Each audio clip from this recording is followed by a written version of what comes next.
All right, what's good? We're about getting ready for the Pride FGC bracket. Shout out to Pride FGC for putting this together. And also big Yeah, shout outs to you, Ron, for helping promote this. Really appreciate of that. course.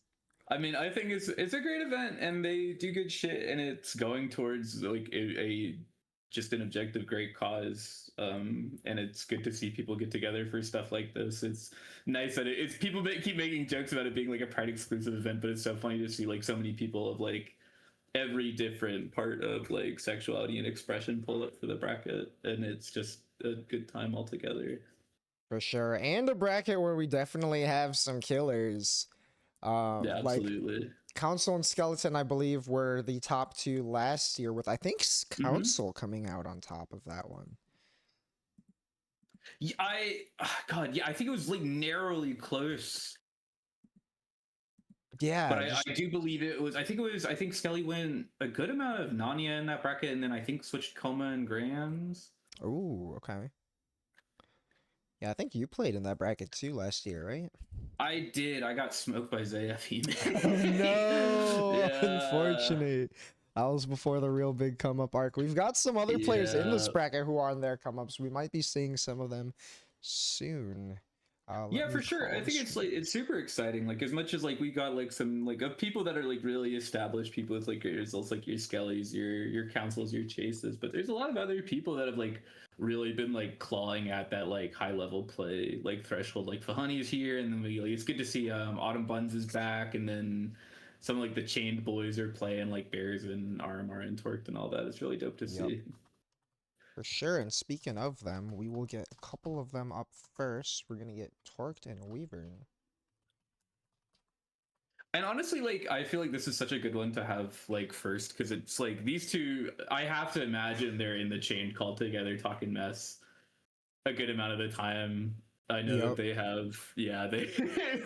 Yep, there's always a crowd for every bracket, and I mean, both of these players have been really playing well lately. They both made it out of pools at Combo Breaker, both got 33rd, I believe, didn't quite eclipse that top 32 mark, but Torqued one of the Atriogis to make it out, as well as Wyvern on the C-Nania, beating Nisok to get out of pools, which is a pretty big feat, seeing as Nisok also tends to do pretty well at a lot of those big events.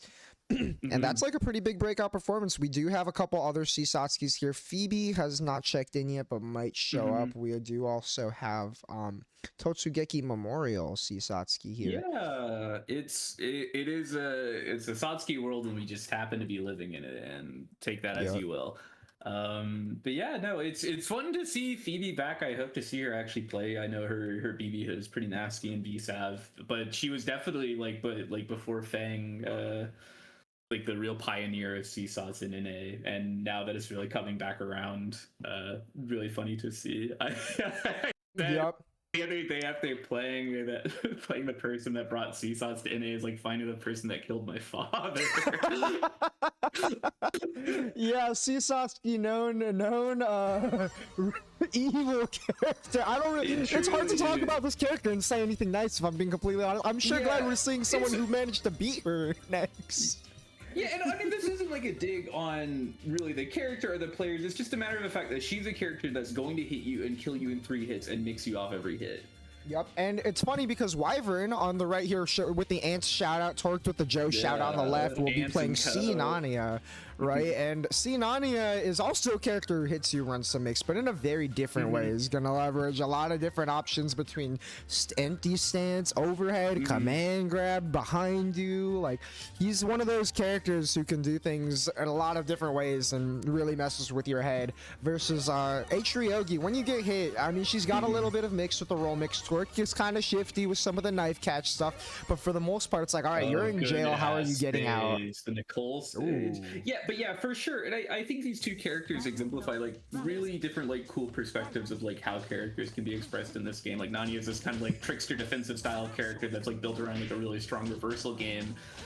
Atriogi is just like kind of like semi-honest mids character with really like oppressive mid-range buttons, but just like you see this immediately going into knockdown into stance and Yep. Oh, early bunker out. Okay, just trying to keep some of that momentum early on. I like when players will go for these early defensive gambles, especially like good HP meter management.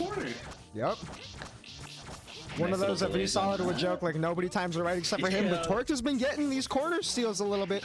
Oh, really slick option Nice. into the 2-2-C. Yeah, hard reversal to deal with frame one invul off and trade favorably for Ryogi, but That dash was Wyvern is hard to playing deal it with. damn clean. Yeah, for nice sure. just two-way tap. Not overcommitting gives you enough time to be able to trap that backdash right there. And I want to say the 2-2-C call out earlier was a player read too. Torqued a big fan of that 2-2-C reversal, and Wyvern knows it. Yeah, I mean, like, who wouldn't be when you're Ryogi and you're facing something like that? You have a, like, a, oh, nice. Oh my god. Ooh. Spot dodge on every single bit of the slashes. Right? All right, dancing around and the middle of that's- the screen a little. Ryogi don't You got the kind of best see one of jumpings. those. Yeah, I was gonna say one of those downsides of Ryogi is like as strong as her buttons is, she has like that tricky. Yup. Only -3 off that and ripping the DP. Yep, you can force them to tech, but I mean, Wyvern was telling me that he talked to Fahani about it and was like, yeah, I'll just go throughout the DP anyways. A lot of people are gonna mess up. You might as well hit them for it. For sure, just keep people in check, especially when you can make it safe afterwards. Ooh. Torque, nice stand confirm. You get that 214A on hit there, only if they're standing. Yeah, opting for a little falling mix, just going for a little basic Yep. pressure reset through 2-2-C, but Wyvern's sitting on so much meter here. And clean the X guards, but Torque doing a really good job of staying in the pressure. Nice delay crescent Yeah. slash. Gotta say, Wyvern with this King's Bounty right now. Oh my gosh, yeah, that was a really close air situation too. I'm surprised we didn't see with Ryogi JC, and now all Torque needs to do is not eat a Oh my fat god, combo. knockdown in, oh my god, safe heat. Oh my gosh, so clutch. clutch. I want to say that Wyvern was fishing for that DP again after knowing that Torque messed it up before. No EX guard on Yeah. H-Moon means that like you can get the throw, but it will always be techable if the Nani is ready Yeah, for you're it. gonna get punished for real. Just spacing just outside of that mash range with the Ryogi buttons. And yeah, that Nania hurtbox throwing off Torque's combo a little bit. Nania a little skinny in the air, sneaks under stuff like that. All right, nice catch on the knife. Kind of getting away with murder with some of these jump outs where Torque is getting the hit, but just not quite being ready with the buffering J9 to confirm it. Nice block on the overhead. Do you see how early he stood up there too? Yeah, for sure. He's like really got an idea. He's seen the GBM gift before. Yep. Although if I'm Wyvern, I'm taking notice of that. Oh my god! Yeah, Sneaking under the low. Yeah, absolutely. That's one of the other downsides to it. As much as it's like a really strong thing to deal with a lot of options, if you got a really good low profile tool. Here we come. Oh, I like that idea for nice stage early cancel. crescent Oh my slash. God! Yeah, I mean, you mentioned GBM. GBM's been tapping into that too. These chained Ryogi players are recognizing crescent slash she becomes the big ball of red. That crescent is entirely a hitbox. Really great awareness to call that out early. Yeah, and it has that heat effect where it slams you forward. Oh my gosh. You know, we'll take those resets, but I really like going for that same side once again. See, all it takes is the one time of sneaking in that corner earlier, especially on one that most people think is typically going to be same side, and you're in their head. Yeah, absolutely.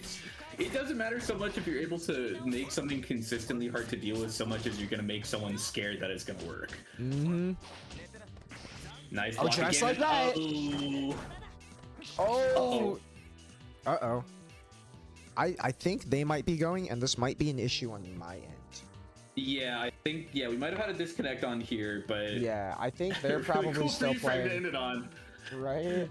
Yeah, multi-blood moment. USB hub might be messing with things. I think they're probably still in it. I'm not seeing anything in the chat.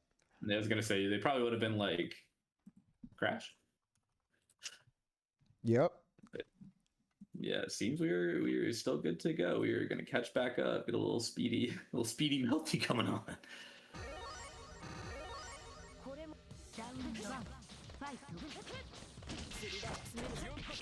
Yeah, and you will now get to enjoy the spectacle of the fast melty.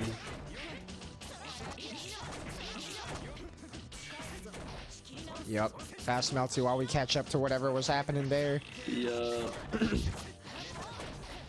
I'm seeing the GGs, so they definitely finished up. I was gonna say, cool set, bro. Looking like a 2-0 for Torque, but what we were seeing was really solid, but unfortunately not able to catch the tail into that. Torque now being sent to the meat grinder of round 2 skeleton. But Yep. Yeah. That's one of my favorite things about these brackets is when someone like you clear round one and then you go fight the killer, Like the capital number T, one capital seed, K. Yep. yeah. It's just an unfortunate consequence of the size of these types of brackets.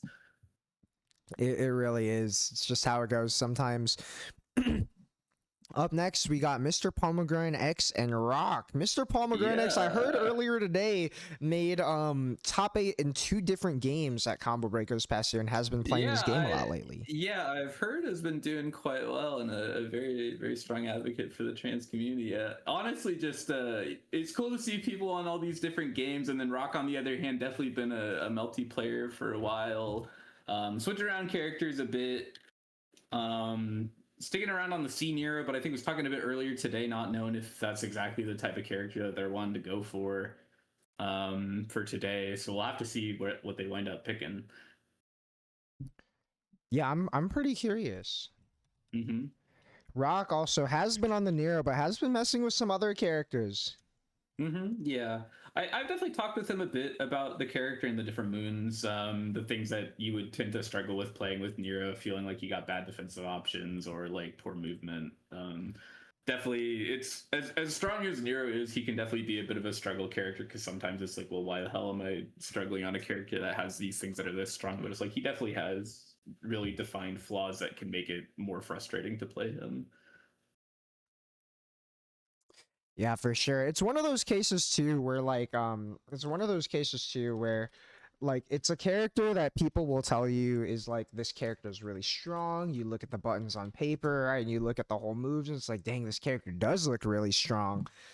But then like he's one of the more unwieldy characters in the game, right? Like he doesn't have a normal dash. At least the stronger variants, C and F, they have the funky teleport dash, which you know, I play 9 the Phantom and BlazBlue. You're not getting away with this teleport for free, right? Like you got a lot of punishable might be a strong word, but you got a lot of recovery. The window of punish is typically, I believe, like 3 frames, but it's more than enough time for you to be able to like lift an A normal and then commit to like something like higher active frames. It can be a bit tricky, especially with F being able to teleport both directions. But the problem is that even if you successfully teleport out, you know, you're still not particularly advantaged unless you're going to try and gamble, which in this game with low buffers is quite scary.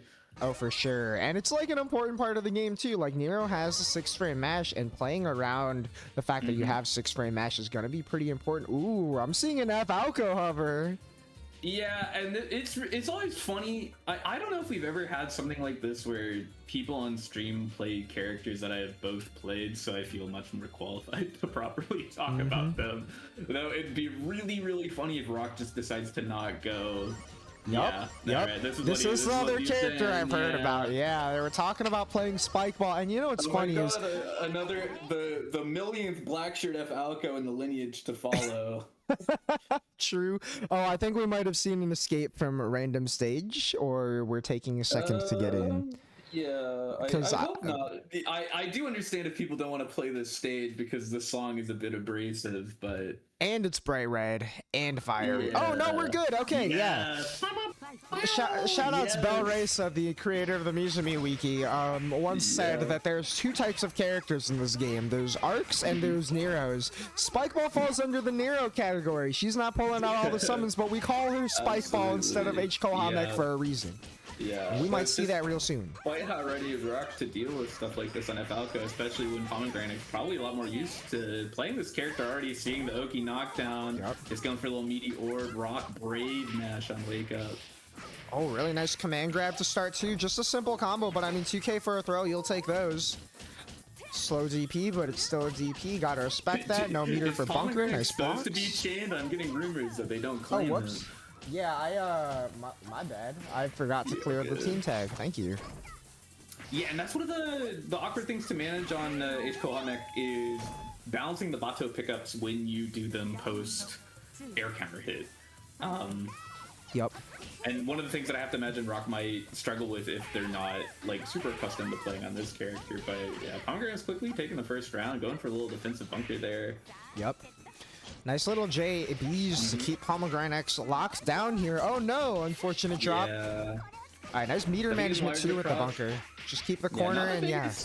Yeah, not the biggest damage you can get off a spike ball there. And Rock is definitely gonna abuse the fact that Pomegranate's not looking like he knows what to do.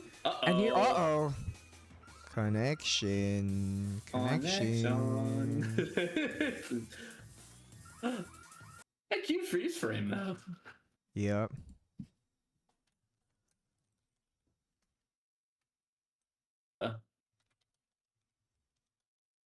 Yeah, it might be a timeout.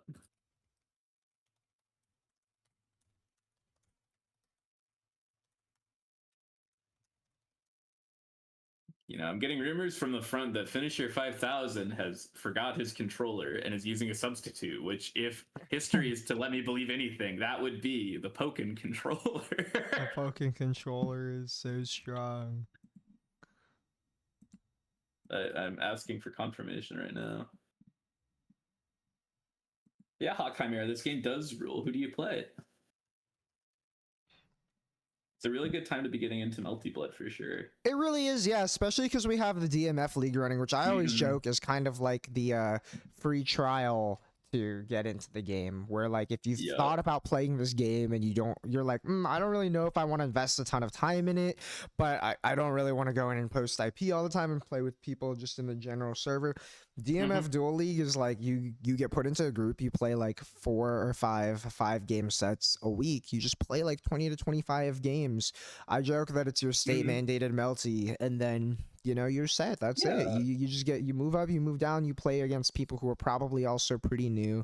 A lot of new players have been picking up the game, and a lot of people have really been sweating it out, learning really fast, like the 2 Chained players we saw earlier. Oh, you play C-Arc, that rules. Yeah, for sure. Like Melty, like especially now you've seen in the past couple while, like the resources available to get people to streamline the process of going from like, how do I like pick a character, just like figure out some basic stuff on them and like get to playing and then just like enjoy and engage with the community. It feels like it's been more accessible than it's ever been. And you see that with like the registration kind of combo breaker, how people talk about it, or just like the general mood around the game is just like super light and like communal. It's just, I think it's a fantastic game to be a part of. Yeah, and one of the nice things about there being a lot of people learning is like, even though it's an old game where you are going to fight people who have grounded out and have a lot of experience, like you're also going to find a lot of other people who are able to share in the learning experience as they're on the come up. As Rock, I mean, this Kohamek is also pretty fresh for them as well. Yeah, I know she's in a phase where she's experimenting with a lot of different characters compared to normal. Looked up. All right, we're synced up. Let's go. Hopefully no crash this time. Hopefully. Yeah. Nice preemptive JC. I like the idea to just like press forward with like that Koha 5A, just like covers a really good space. Oh my god, the bravest match ever. Yep. I'm just not blocking on wake up. Rock is in there. Yeah. Hoping eventually to see some either confirms and nice, getting meterless bunker there. Oh, what a gat actually. Yep. Oh, and there's the metered bunker. Okay, no side swap, just simple strike throws. All you need sometimes. And yeah, Rock's keeping it simple. Look how low Mr. Pomegranate X's health already is. Like you don't really need to force anything crazy.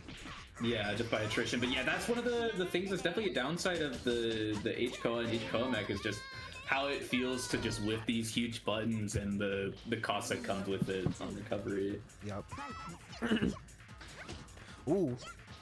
Little dicey air situation. Rock playing real patient though. He's done a really good job of like not overcommitting in a lot of these situations. Playing a real slow game, especially when you have safe offense. Yeah, I think both players just kind of struggling to navigate just like a bit of like the more awkward like jump catch outs or confirms on the characters that just like kind of comes with time and experience on a character. But like even like that is an LT starter right there. It's like 2A 3 times over, going for missing the link, but I like the idea. Yeah, one of those you don't see too often, going for that overhead orb. Yeah. It's like a slow overhead, but the mental stack there is so real because you see it so infrequently, and like she could 2A. She is standing right in front of you. Not opting for no TG, just going for a little mix. Everyone's being really mash happy this set so far. Yeah, gotta hold that if you're, especially if you're back. Oh, really? I like the idea for the air confirm from Rock. And there's a spike ball classic. Okay, trade so you get to keep your heat. It doesn't proc on that first hit of a trade right there. And Rock has been really building up a wall with these JBs. Mr. Pomegranate X has been jumping a lot, but hasn't been able to really move very much because that JB is kind of locking him in. Yeah, it definitely feels like a lot of Rock's getting a lot of good hits, especially with these spike balls here, because his Pomegranate's not quite ready to deal with it being like huge and air unblockable, but not quite ready to like convert properly off every hit, so it's leaving a good amount of damage on the table.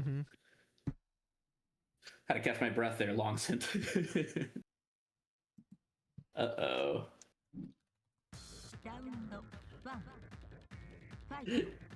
Yes, see which bunny it is.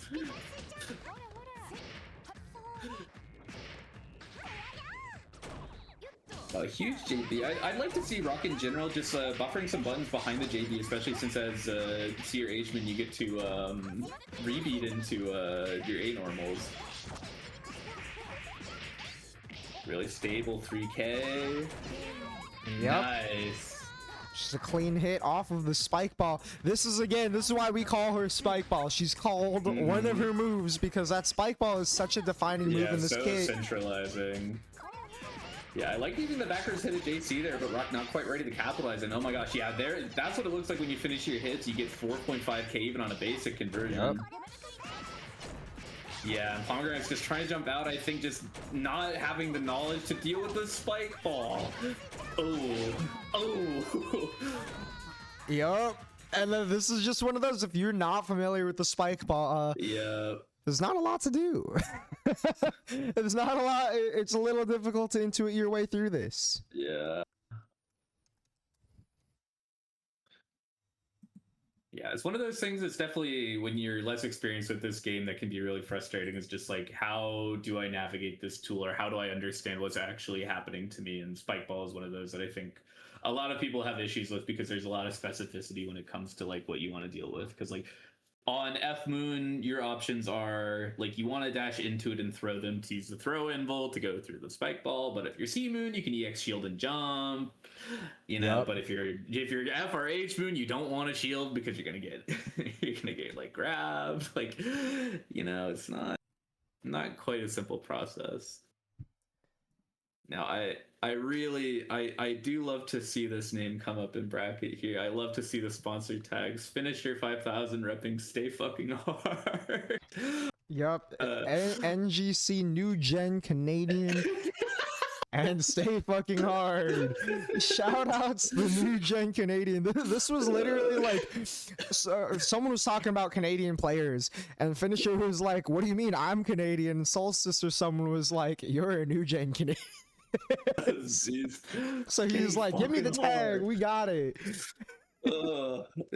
Finisher, if you've at all been in the main chord space or any Melty Twitch chat in the past year, you've probably heard of. He is a rather vocal person, quite a personality, and definitely one that's been on the way up with some of his results with Seacoma.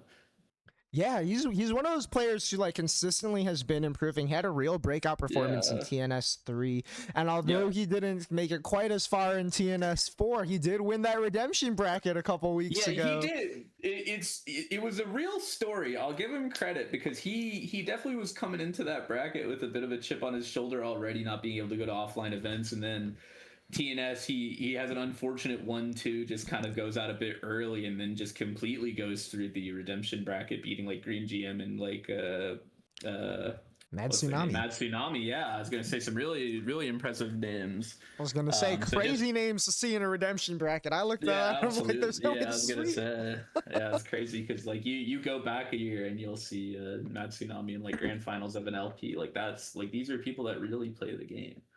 On the other side of this match, we got a Totsugeki Memorial, one of the coolest tags in the FGC. Definitely been around the block for a while, but she's definitely one that's been playing the game more as of late, and definitely finding its involvement in Melty a bit more prominently. Yeah, actually, like for those who don't know, Totsu Memo has been playing the game for a long time. Was a mod in Red Chord at a point in time. Also plays a lot of offline majors. I would see the tag before it was Totsugeki Memorial. At a lot of like Combo Breaker, Frosty Faustings in the brackets. The last time that Kai, shout outs fellow commentator Kai, competed in Combo Breaker, had a last hit situation got with that Totsumeki Memorial. Yep. Where Totsumemo closed it out at 5th for that one as a result of that set, but I mean has been giving people who have been grinding a run for their money for a minute. You saw, I think, 1 or 2 upsets in the last TNS, taking Alagari out in winners, and then God, I forgot who the other one was, but it was definitely 2 in a row, and Alagari was the second one. Yep. And here is that Sisatsuki character. Oh wait, hold on. I'm seeing a hover on the H. The H Duka. Haduka. Haduka.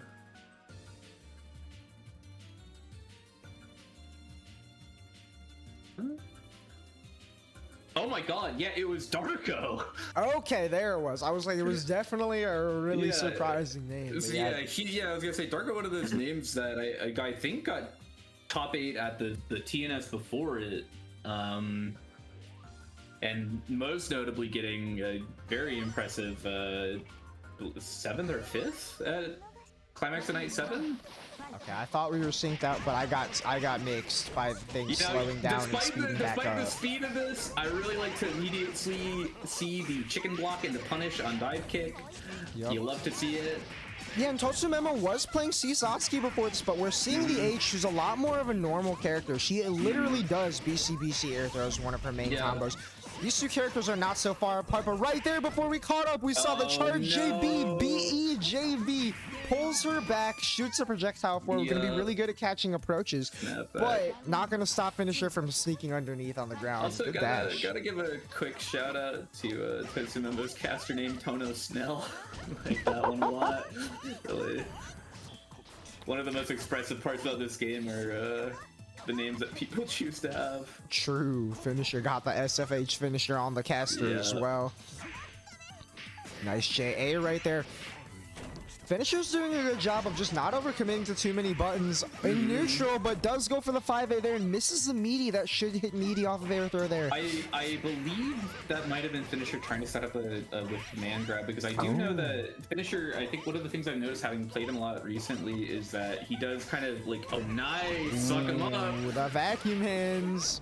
He does have a tendency to like opt for just going for play meaty immediately and then opting for command grab right after. But there's the Finisher special. See if you could. You have no tech on there. Yeah, he's known for the IDJB, which is a great defensive option over certain moves like that Satsuki 2-2, the ground pound, ground wave. Yeah, but that Satsuki Abare, one of the strongest things about her is just having tools like that 2C and 5B to confirm from so many spaces. Yup. Oh, if that was 623C. Oh. I was gonna say, Gaki is shouting out to some Totsumemo here. I believe a Boston localer in her own right.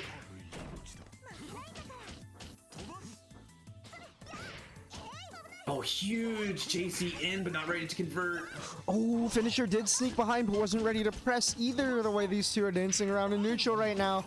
Yep. Oh, chicken blood. Oh, you got that punish. Yeah, and just a little bit of these scramble situations where Coleman's got these long-reaching moves, and if you're caught overcommitting in the air, it could be over for you just like this. As good as greedy in the corner with these air techs. Yeah, and with the BEJBs, like as good as that move is for like pulling yourself back and catching approaches, when your opponent is already on top of you, you have to watch out for just getting hit. Like it's still a charge normal. It's still going to take a long time to come out.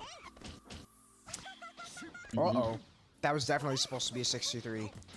Yeah, I definitely think one thing I'd like to see Totsumemo rein in on is just like being willing to just like chill out and like not commit on some of these metered options quite so much, especially when you're playing HMU. You don't really have the luxury. Yep. Smaller the Finisher chilling nice a little too much. Yep. Ooh, going for a sneaky little dory, but yeah, Finisher just backdashing before you can even get the chance. Tick throw, what's up? Oh, nice little catch on that jump out too, and that is a nice round for Totsumemo.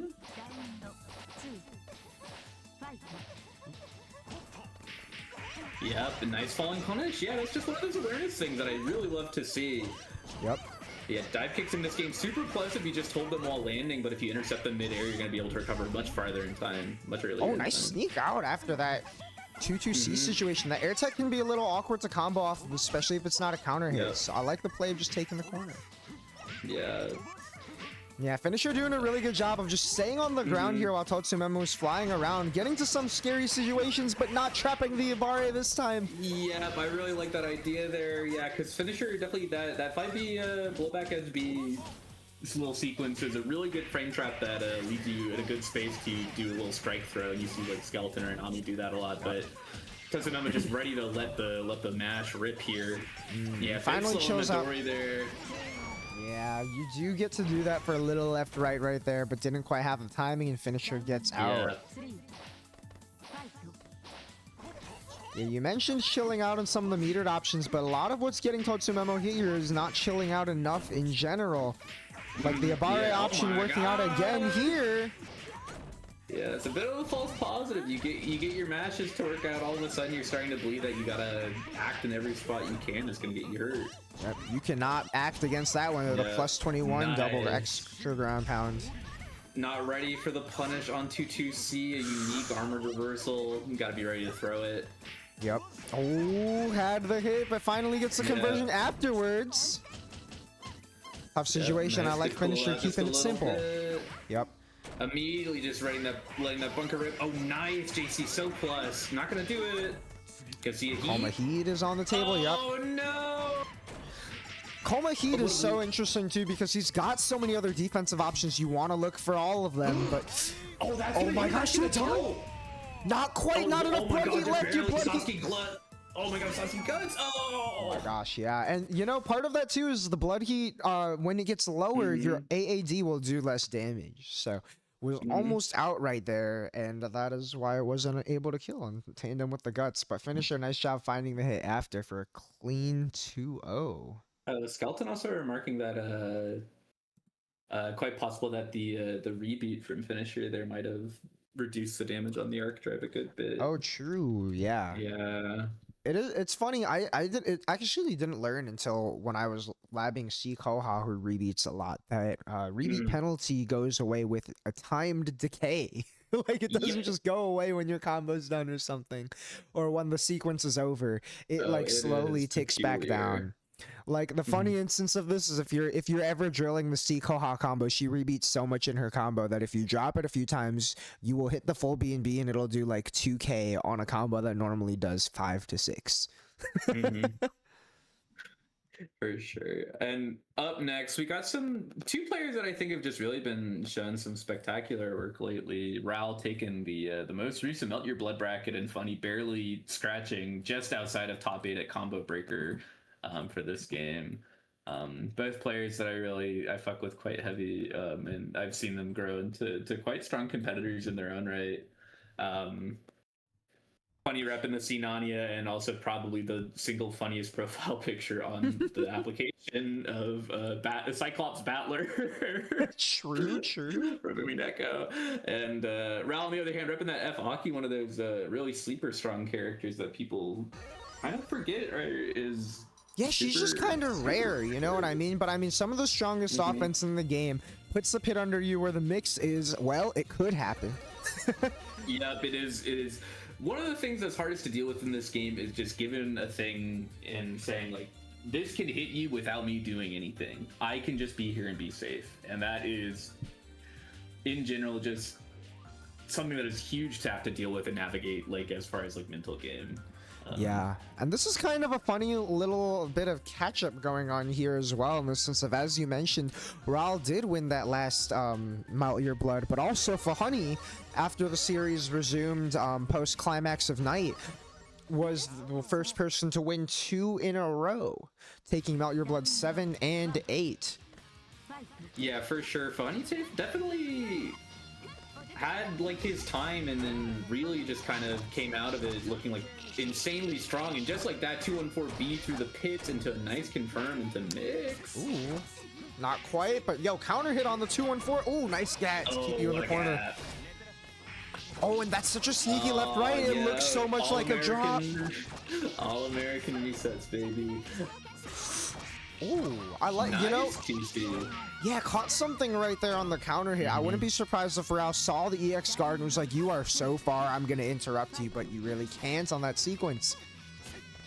Yeah, it's for sure. I think one of the best things about like Nani's really just got strong corner pressure like that, and that 2C like accentuates that. And oh, just like we were saying, that Nedge working out, and oh my god, the reversal. Nice combo. Also, Fahani just taking a chill on this offense. Notice, okay, awkward knockdown. We're really far, but now we're right back in there. The butter shoes slide out of there. Yup. Nice little EX confirmed for a good knockdown. Oh, and another left right here. Fahani's already represented so many different mix-ups. How can you keep up if you're Ral over here? And you wouldn't think PRIDEfgc has the best health in the game with the way that just unscaled 5B starter on Nania is going to look. Yep. Breaking 4K.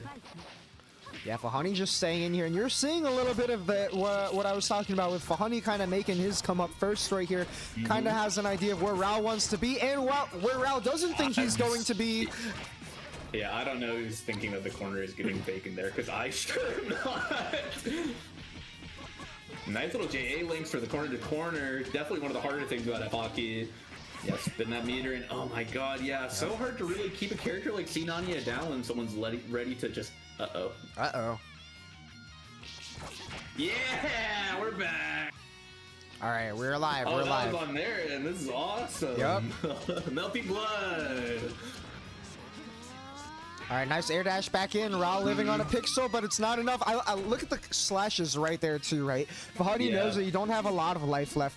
Even though the slashes doesn't lead to a whole combo, it's a great way to hold that space and get that last hit. But Ral punishing Fahani for being there. Nice guard crush. Yeah. Ral definitely get a little bit shook to try and like commit to pressure against Funny, especially when there's so like spin that burst, do DPX cancel. It's like, God, like how do you stop the momentum? Nice shield counter. Like this. Yeah, great awareness for the shield on this one. Oh no, didn't quite have a hit there, but you know what? Ral has a life lead. Oh, nice evasion on the 214B this time. Nice adjustment from the very first interaction on the set. Oh, a nice early ribbon, but Nania low profile gonna sneak under that 5A. You gotta watch for those. Mad tricky. Now it's looking like anything's gonna do it here if you don't get your burst, and you're... Yup, there it is. 2-0 for Fahani. The Nania mix going crazy. Fahani is so good at rotating all of Nania's different mix-up options there to really make it feel like a real 50-50 every time, because it's one of those situations that it's like it doesn't always feel like a 50-50 at face value. Yeah, definitely not. Yeah, we might need to play a little bit of catch up here due to a little bit of a stall from technical issues on this side. So let's actually go with Council and Autumn Buns up next.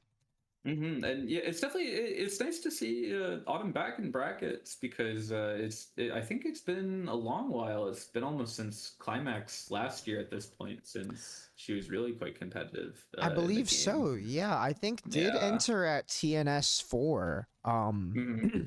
But yeah, kind of took a little bit of a break after Climax of Night F.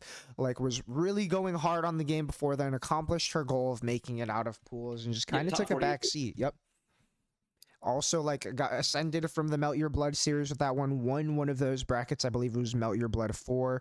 Had just really been cooking up until that point. At TNS 4, got an unfortunate 49th, just barely falling shy of pools. Dropping sets to Omla and Ral, actually, whom we just saw.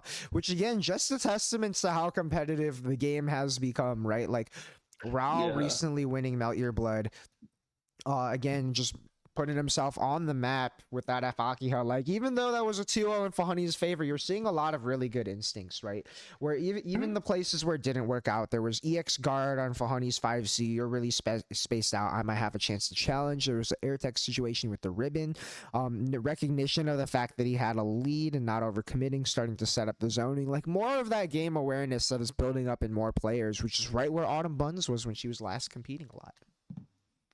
Yeah, it's definitely neat, and I'm curious to see what character Autumn's gonna commit to here.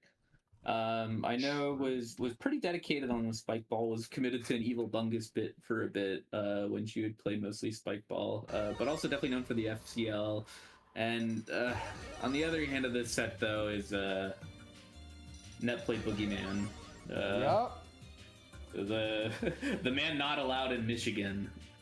Um, Also, the Yeah. winningest midweek player ever. Yeah. I've got to go back and count, but like when I took the stats around midweek 30, he had 14 under his belt. You wouldn't think somebody that's a medical doctor would be able to be as good at this game as he is, but you know, I guess some people just are doing overtime. Right? And it looks like we are going to see the classic Autumn Buns FCL. Yeah. Players hop around a lot of different characters, but tends to gravitate towards this archetype of hit you, do some big damage, and just play very chill. Yeah, absolutely. We're already getting started with this ice pressure. I like the 2Bs that Council's fishing for right here, trying to see how willing Autumn Buns might be to mash after these.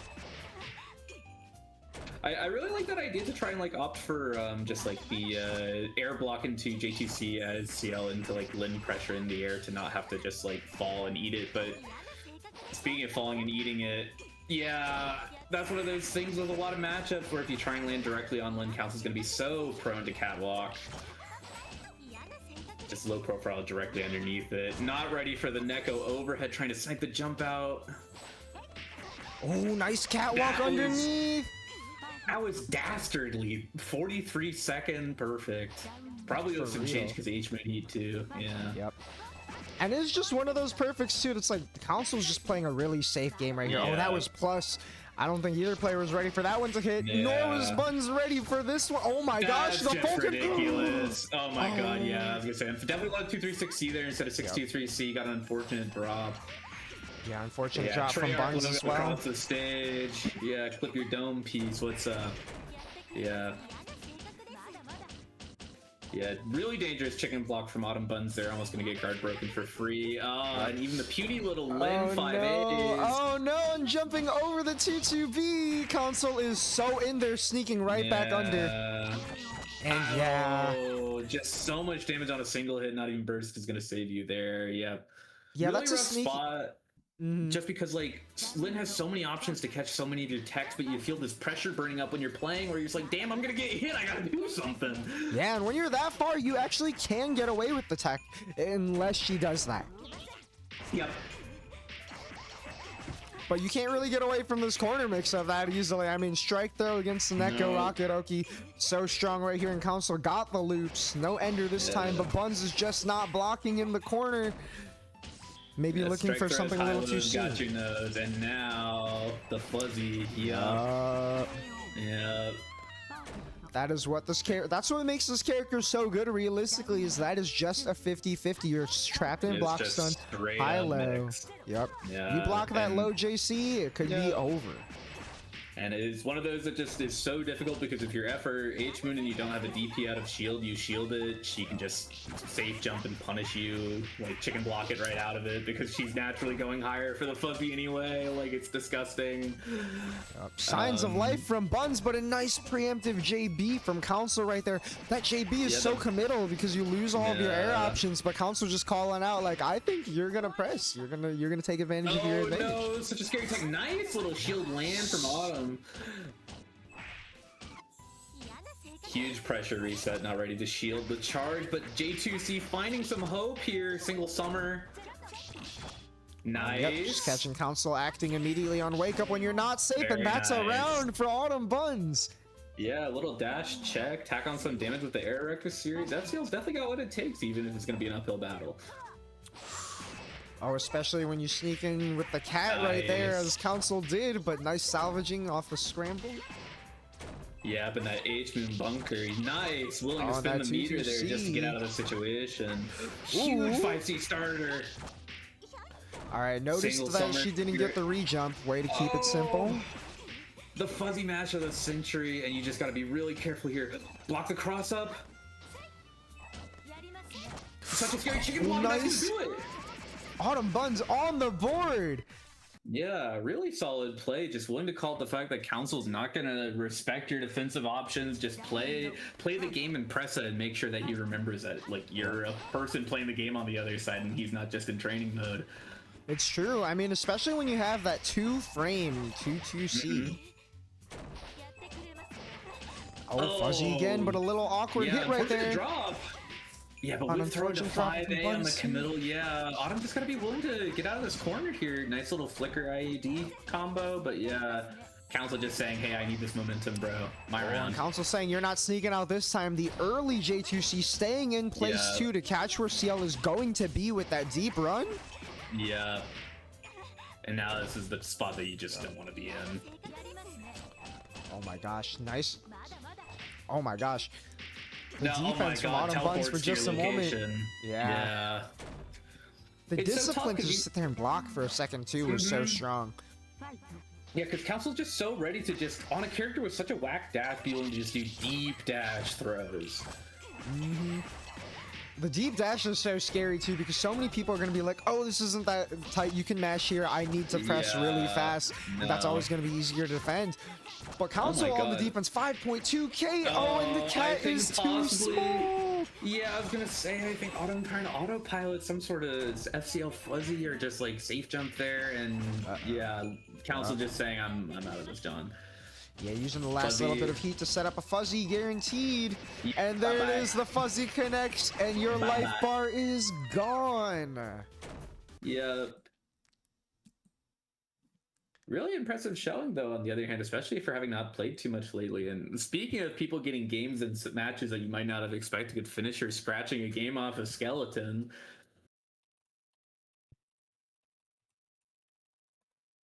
For sure, yeah. Oh my gosh, getting really close. Unfortunate.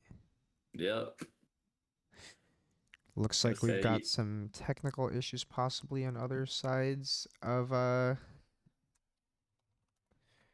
bracket, but we're catching back up. Yeah. We got Chase and Fahani up next. Yeah, I was gonna say we were probably gonna be aiming to stream Fi and Inf20, but was having some technical issues, so they're just now getting their set started. Yeah. Well, the set that goes into Inf20, Inf and yep. Yeah, Vicky Viper. Yep. But good stuff to Autumn Buns, especially for coming back after a long break. Like, you definitely see a lot of the fundamental ideas still there. The recognition of like, all right, I know what Len's about to do to me. She's jumping in. She's still taking advantage of these FCL tools, the dash unders, the 2-2 series, preemptive buttons, especially that J2C catching Council unaware at a lot of points because that moves at a really unique angle. Really big, advantageous hitbox moves at this like very 45-degree angle that a lot of moves don't really hit at. Hits so far away from her as well. Was a great tool to catch Council. But you do see some of the rust, like some keys thrown out a little bit too early. Left some openings in her offense or in her neutral where Council was able to sneak some cats out and get a little bit of a better game state there. It definitely feels like, on the other hand, though, Council maybe not like looking in his like best form, like definitely a bit slightly less consistent on the fuzzy as he has been past. Might be something that comes to a head a bit later in this bracket. Dude, I'm dying. I knew for a fact Finisher was gonna have something funny to say immediately after the skeleton's hat. I had it! Fuck! I collapsed. Oh, this guy. Drag the window, round one is too good. I love the talk of dragging the window. Oh, we got the Monte shoutouts. Oh my god, yeah, absolutely. Shouting out Monte, who if you want to check our Monte's Twitter, he uploaded a 50-minute long set with me onto Twitter. Oh no. Didn't know that was possible. Yeah, very, honestly, very impressive work for Finisher to get a game. Skeleton just mad dominant as of late, and Skeleton also not a player that exactly tosses around compliments. So the Cali Apples shout out over here as well. Yeah, Swamp Easy. But yeah, Skelly not one to exactly toss around compliments to players that are undeserving of it. It's true, it's true. And Chase to third seed of this bracket. Oh, new color. Chase is locking in Seasods. Yeah, on a different color. I know Chase doesn't like playing the same color for Seasods as Duka, but yeah, looking like your worst nightmare a little bit. A little bit, yeah. I was gonna say, yeah, Funny just immediately pressing that meaty option, blowing up the 2-2B. Ooh. Nice Oh, ID just a over short right there. IDJC. Ooh. Huge call Yeah, out. and you're just gonna eat a shit ton of damage here. Oh, unfortunate drop right there. Yep. All right, but the Nice defensive heat. opportunity. Yep. Reacted with Damn, something, but not yeah. gonna get away with it That's at not that quite fast spacing. enough. Oh, really Sasuke good coverage movement. right there to, yep. Yeah, that Nani of JC, it pulls his whole hurt box back when he sticks the knife out there. It's so good at catching people trying to approach from below. Yeah, I was gonna say, Funny doing a good job of spacing around where you'd want to press this 5A to deal with just how strong of the ground of the anti-air game that Sasuke has. Yeah, nice little OTG. Not dealing with the soft knockdown there. Yep. Unfortunate drop again. I have to imagine just a bit of a growing pain switching from F to C here. That's just demonic that you're able to do that. Teleport DP, make it safe. This character is disgusting.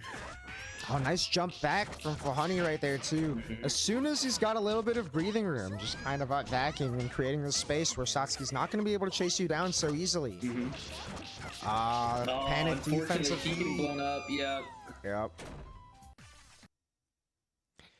Are we sticking with the C-Sots? Yeah, I know Chase wasn't particularly excited to play this set. I know they had some fun casuals with Funny earlier, but just didn't really want to play into the Nani again.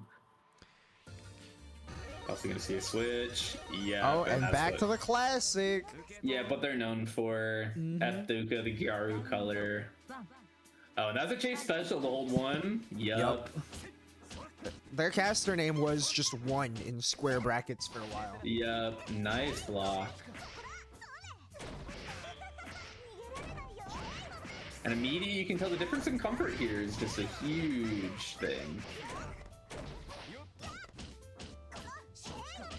Bonk. Oh my god. Yep, this sure is a Chase character, seeing a different kind of fluency over here. Yeah. Left, right, into do it again. Yeah. One more. Yeah, not gonna do enough off this. Nice little knockdown. Oh, and there's the mix. Yep. Yeah, especially when little space in the corner. Yeah, and like while Inf 20 has been running it with the C-Sots for a little while. Oh, hold on, that F landing recovery. Getting shifty with the little J8 and neutral right here. Love that backdash on the slashes. Fahani might be used to seeing some different Sasuke mix-ups. That hop is not one in the C-Sots arsenal. No, absolutely not. And it's definitely one that's gonna throw people off if they're prepared for something else. And yeah, leave that space in the corner and do what you do. Yep. Yeah, really packing on some damage here even through Sot's health. Oh, Fundori. Oh my god, that could have just been like terrible in so many regards. Oh, pressed a little bit late. Oh my god, that's just such a bold burst. Oh, and that's a bold J8 JB. Oh my gosh. Yeah, well, with Nani DP on the table, I wonder if that was a misinput from Fahani. Yep, and what a call out with DP there. I was gonna say, yeah, Chase, I imagine wanted to cross over there. Set point for Funny. Yep. F-move landing recovery, just like you were saying earlier. Yep. Fahani doing a good job of holding his ground horizontally, so Chase has to get in really deep. Uh-oh. Oh, and you know, we were talking earlier in the set about Tosa Mimo trying to do Sandori and just not making it look fast enough, but Chase, I gotta say, is probably the fastest Dories in MMA. They just look so convincing. Yeah, Chase is the North American Dory god. Yeah. 623C, yoink. Hop. Oh, did extended hop. 60. Oh, the 214C, F Duca onlys.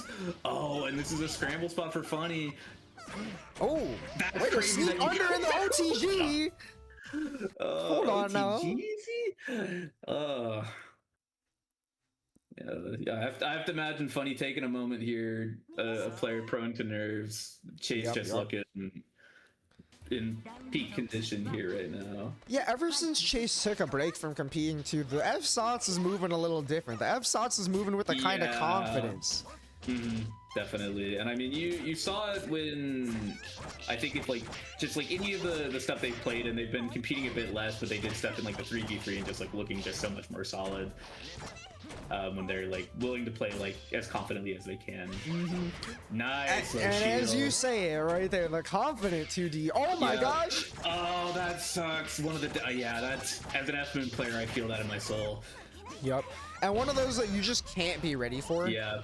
Oh, I love that idea. Ooh, that was almost so godlike. Such a sick idea. Yeah. Was in the right direction, but not deep enough for how far Fani was up there. Yeah, I know. One of the things that Chase talks about with how they play is just like the willingness to really just ball out, commit to hard options, because like FDuka can't really cover everything, so you just kind of have to sometimes if you want to blow people up. Unfortunate missing the punish on the 2-1-4B. Whatever. But not missing this guy. Goddamn guy. Yup. Fani sees the direction. Nice backdash to beat that. Yep. Backdash a pretty nice option against these non-AS stance options. Chase saving the meter here. Oh my god. Oh my gosh. I can't believe you got away from that one. Yeah, and that's one of the downsides of FDuka not having like the same anti-air options that Seesauce would in that situation. Yep. Oh, this is so scary for Chase. Yeah, went for that up back, trying to force a worse conversion, but Fahani's spending the meter for it. Nice read. Oh my gosh. And, yep. Oh yeah, the whiff low shield and Fahani takes it. Yeah, unfortunate, a little bit of a tough situation there, and we do get our match on the other side. Yeah, I was gonna say, going from Duka to Tuki here, we got Inf 20 and a player that I very, very gladly broken bread with after, or squashed beef with after what was probably some very one-sided beef, but honestly, a really cool dude. Just has a very good energy towards the game and just very much enjoys playing it. Like one of the more consistent net players, just been playing a shit ton lately. Yeah, I mean, like, ever since he swapped to the Satsuki, has been grinding and and like recently took the Juicy Game Night bracket over Zapoke offline. Mad Juicy. Yeah. True, yeah, and also won Crescendo of Night right before a combo breaker over Council. Oh my and god, like, you're right. Yeah, I forgot about that. And I say this with as much affection as possible, because people make the jokes about the Offend GPT or the Inf 20 AI. It's really that, like, we're watching a player who is playing this character so optimally it doesn't feel real, which is a real skill, right? Like, it's the kind of character that generates a lot of aggressive language. It's Haru's color is the pink one. It's like 22, 23. Oh, 23. There it is. He's listening. Yeah, I'm gonna say, there's a reason no one's winning as hard with this character as Inf 20 is. He's pressing these buttons really well, and it's going to be tough for Fine this one, because while Ryogi does have F-Moon landing recovery to come down safely, she's got buttons to space out against Satsuki. If she goes up in the air, Satsuki 5A, like, I don't know if Ryogi has a way to hit that, but she can catch you on the ground. Yeah, this was a matchup I talked about with Fi prior to this. I talked with her about dealing with finisher and dealing with Inf, and it's just like one of these matchups where like you kind of have to concede the fact that Satsuki's going to be able to scramble and reversal her way out of stuff really well, and you just got to be willing to sometimes accept resets to neutral or the fact that you might not have an answer to something. And so far she's played it really well, and it goes to show, especially seeing how she got a top 8 combo breaker just a bit earlier this year. Ooh, oh, I like a little 5-8 tap. Nice backdash out. And oh my god, such little recovery on that. You're getting blown up, and this is unfortunately functionally even. Yup. I mean, this round is far from over. Oh my god. Nice shield, but yeah, I was gonna say the 2C clip in so ready with the Abari in every spot.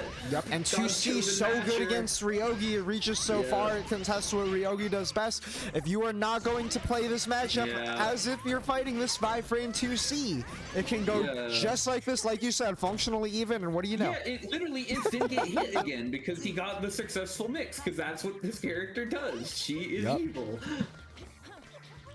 You know, it's hard, and it's one of those things that I want to see from Fi on whether or not she can rally back mentally from something like that. Really nice anti-air air pickup, nice shield on plus frame resets. Wake up heat, not trying to deal with that. Ooh. Yeah, and Fight is doing such a good job at just like catching these like air jumps and just being willing to buffer the action just right behind it, continue going.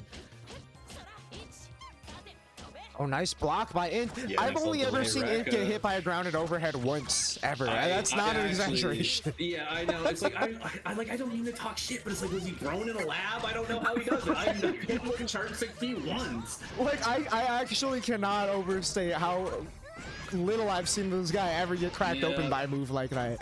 I know. Oh no, and the bait to deal with the bunker or the shield. And Yeah, it's such a just scary do spot because your nothing. meter situation is looking great, but if you get hit, you're gonna get burst lockout. Oh, but Oh, one opportunity. oh my god. I tensed up so crazy on that one, but Inf has his own burst on the table. Could have been a Oh my deadly god, I whip. love the idea for moments like, what a heal, you're crazy. You had to gamble right there, and she picked the right one. 5C or 5D or 2D. Guess right. I was gonna say Heart of Steel right there from 5. What an air there. Again, the choice of 2D in particular, you get 2 extra frames of generosity to get that out of a block stun due to the buffering compared to 5D right there. Inf did not quite cover that. Yeah, 5 gamba for real. And looking at this guard from what a jump catch out. Oh, and yep, the moment you make the wrong call, Inf is just pressing forward. What's it gonna be? Same side low? Yep. Oh, my and God, a little the bunker bunker OS right there. How did that whip? Oh no. Dude, maybe everyone sucks. Hold on, we're not too fast here. Nah. Oh no, and Inf does the classic burst bait. Yeah. You saw it last time, but Ryogi burst wide enough to hit it. Backdash. Nice jump yeah, right there. Yep. Avoid having to block high-low if you're just in the air. I was gonna say, nice little re-pick up on the knife here, getting a little space. Yep, and that's just such a hard spot. Yeah, it's one of those I was talking about earlier where it's like panic can be one of the biggest causes of loss when fighting Sisatsuki. Right, and Prior to the mix. And the way that Inf handled that situation too, you saw Inf go for that extra dash in. Has caught on to the backdash habit. That was the second or third time we saw backdash out of a sequence like that. Yeah. Nice little check with your Ryogi buttons. One of the few things that probably can just outright beat something like a Seesaws 5B or a 2C. Yep. Yeah. Just having that insane range. Yep, absolutely. F-Rogi broke an insane range. Nice What's little funny about regen that too is it's sequence. real. That is an actual accurate description of the character. Yeah, it's And you're dead definitely now. Yeah, you are dead for it. Five just played that so solid, just was willing to just like play the stagger game and in being someone that is probably prone to like spazzing out a little bit on defense, just kind of getting caught for it. Oh god, another one of those things I warned Fi about is just being ready to just hold one against that half charge mix because it's a lot harder for her to do the charge 5C all the way. What's it gonna be? Inf 20 special, same side high. I remember I said it a year ago in a snailed in chat that Inf plays like a horror villain, doing same side high a million times, banging on the door. Yeah, that's gonna do quite it. literally Perfect. too, the way she's swinging her fist down right there. 6-7. And yeah, if you're gonna Yeah. gamble with shield, you have to be ready for those shield counters right there. Yeah, I was gonna say I like that dash under. Huge unblockable parry after, nice TK moon slash, and yeah, I was gonna say, unfortunate thing is like you gotta be ready because it is going to mash in like every single trade scenario. And when you're spaced out a little, you cannot mash there in this matchup as F-Rio. You've got a 6-frame 2A, your 5A doesn't go that far. Oh no! Yeah, she doesn't get OTP ground tech against Sisatsuki. You can't get away with scary, this. Scary. Oh, and a yeah, seeable one on this one, but that was a counter hit. Fi tried something there. Yeah, it looked like she was standing for a bit, so I was thinking 5D. Yep. Left, right. Oh, yeah, there missed is the meaty. 2-2. Yeah. Yep. Yeah, not quite a true reversal, but you have to watch out for that situation right there. And we are going to go to the other side on winner's side. Council and Fahani. I believe it was relatively close last time we saw these two play. Mm-hmm. I mean, Fi played that matchup pretty well overall. You got to see a lot of what Hoagie does very well and just staying solid with that spacing, but you also get to see what Inf20 is great at blowing up, and that you cannot be too comfortable defensive gambling. If you have a lot of twitchy flinch habits right there, like that backdash out, ground tech right there, you are going to be exposed for that against Inf20. I so get it, and it's just the thing that's so hard because it's a character that affords you no margin of error at all. If you mess up and I was about to say the Inf20, the Seesaws, if the Seesaws is executing, you're dead. You know, you have to just be willing to remain calm and not be like, oh, I could possibly trade into this and win. Like, no, you're not. You're going to trade unfavorably, and it's going to lead to 4.5k at minimum into mix. Like, it's just hard. I do it. It's why I feel like when I wind up losing to Inf, it's because I am feeling distressed, you know?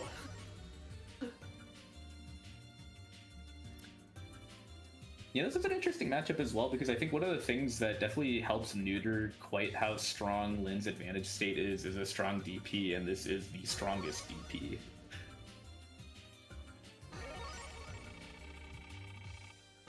You know, you got your Seaman going on, we're going to the council stage.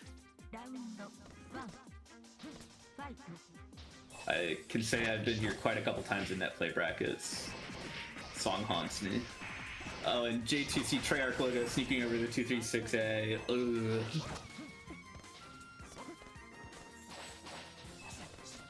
JT, probably also one of those buttons that can directly contest Catwalk. Oh, you know what? Finisher's right. I believe the last time these guys played in bracket, Funny won. Oh, I think you're right, actually. Yeah, it was it was the bracket that Matty X3 ran, I believe. Yeah. Yep. People are calling for Honey the Godslayer. Yep. But I mean, right Council, now, I was gonna say... Council's not one to be phased so easily right now. Running away with that one in classic Council fashion, but classic Nani or JC right here. JC starter, ow, 4.4k. Ooh, shifty left, right. Yeah, really linky. What's it gonna be? And yeah, I was gonna say H-Lane probably not having fantastic options into that. Yup. Oh, had a little bit of hesitation on the confirm there and you're eating it. Oh my god, yeah, you just can't tech into this bitch. 5B everywhere. Yup. Oh, I think Council messing up one of his offensive OSs that he likes to apply while moving forward. He buffers the D button behind a lot of what he's doing.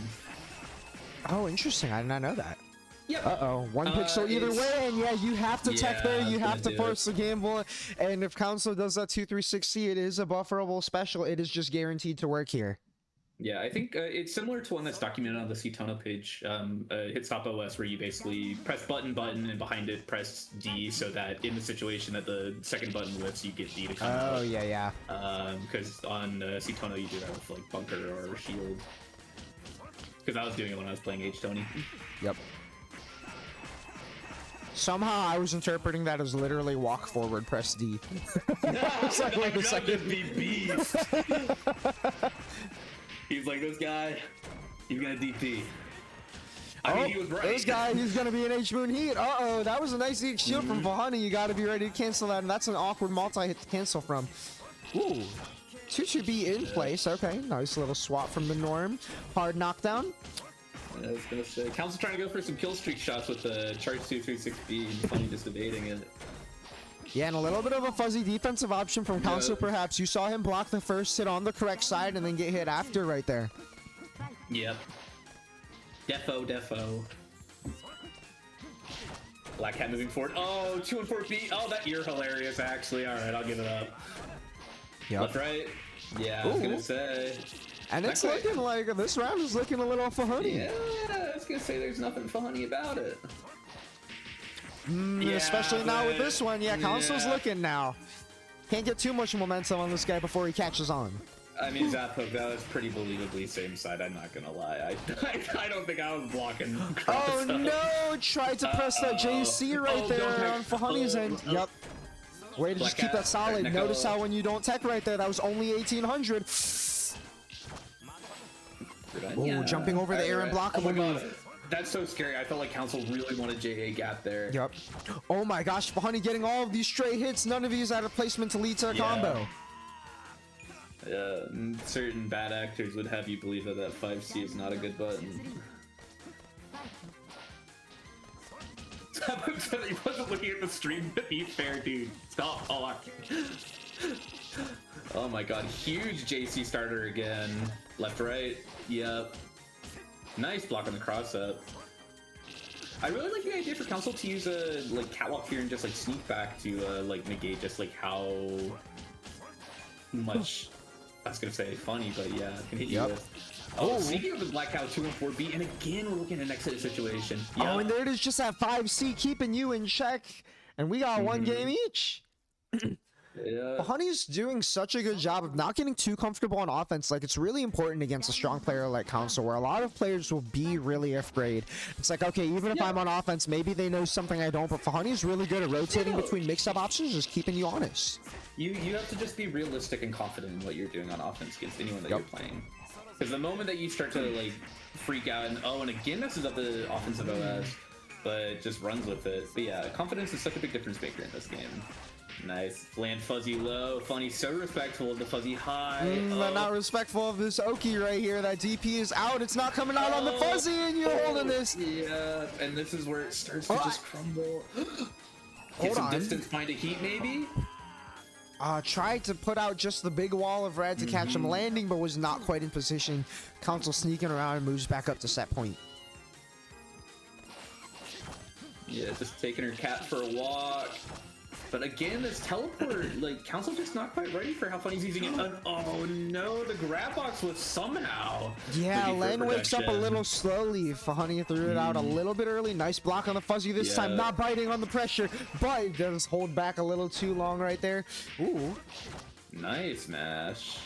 Oh, Len a little awkward to combo right there. And JC, yeah. Bro, sneak over. Yeah, just again, so confident on these DPs. Unfortunate drops Lin small hurt box. Oh, my God, hold on. Oh my gosh. Oh my God. Final game, final round between these two. Way to clutch it up for Fahani right here. This is where you really see a lot of that experience come through for Fahani in the way that he's been grinding this game. Like, that was, I was gonna say, hard call out. I know a lot of the time when Nanias do far air throw ender, they sometimes like to do 2-1-4B to try and call the jump out, but you're paying for it now. Yup. Oh, just land low. No, yeah, looked like a misinput DP perhaps. Oh, and rips the DP again, and it is over. Yeah. Heartbreaker. Council running away with it 2-1. And just the human aspect really coming into play at the end. I know I've been there before. I've had Council down to final hit and bracket, and all of a sudden I'm just teching into everything that Lin's doing, and then I'm dead. It is just one of those that it's like, dang, are you locked in for this one? Can you hold your ground mentally into Council?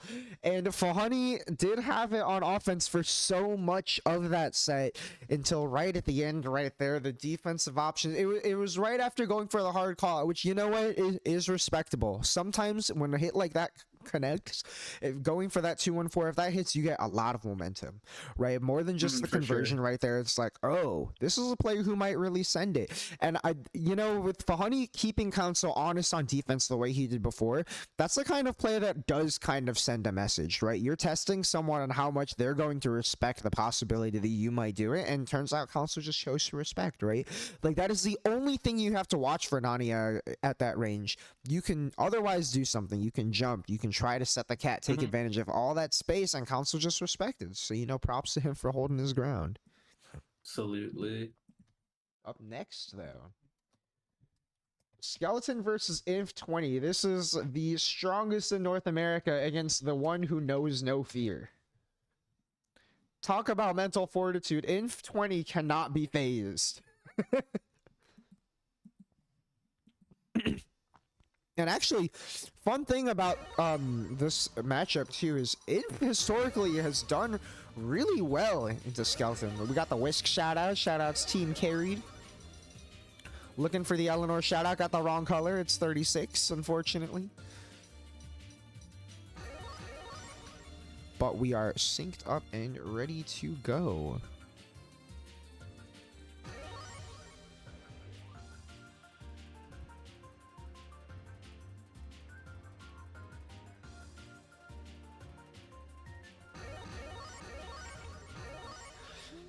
Skeleton going with the Coma. I believe the last time I saw these two play, it was the Nania.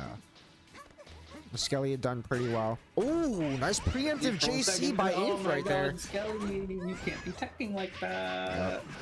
Knocking her down from real far away here. Oh my, that was so shifty. Wow. Yep.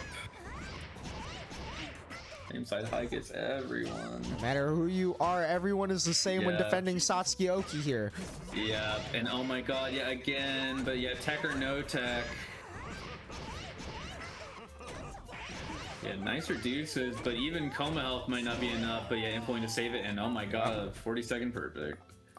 Perfect to start this off against Skeleton. Like I said, the one who knows no fear, right? Yep. Nice 6-2-3. Yeah, I was gonna say, Skeleton so good at repping Seacomb's a bit more niche anti-air kit. But again, it doesn't matter if you're gonna get mashed on, hold this. Yeah, shields 2-2. Yep, but Inf is ready with the punish.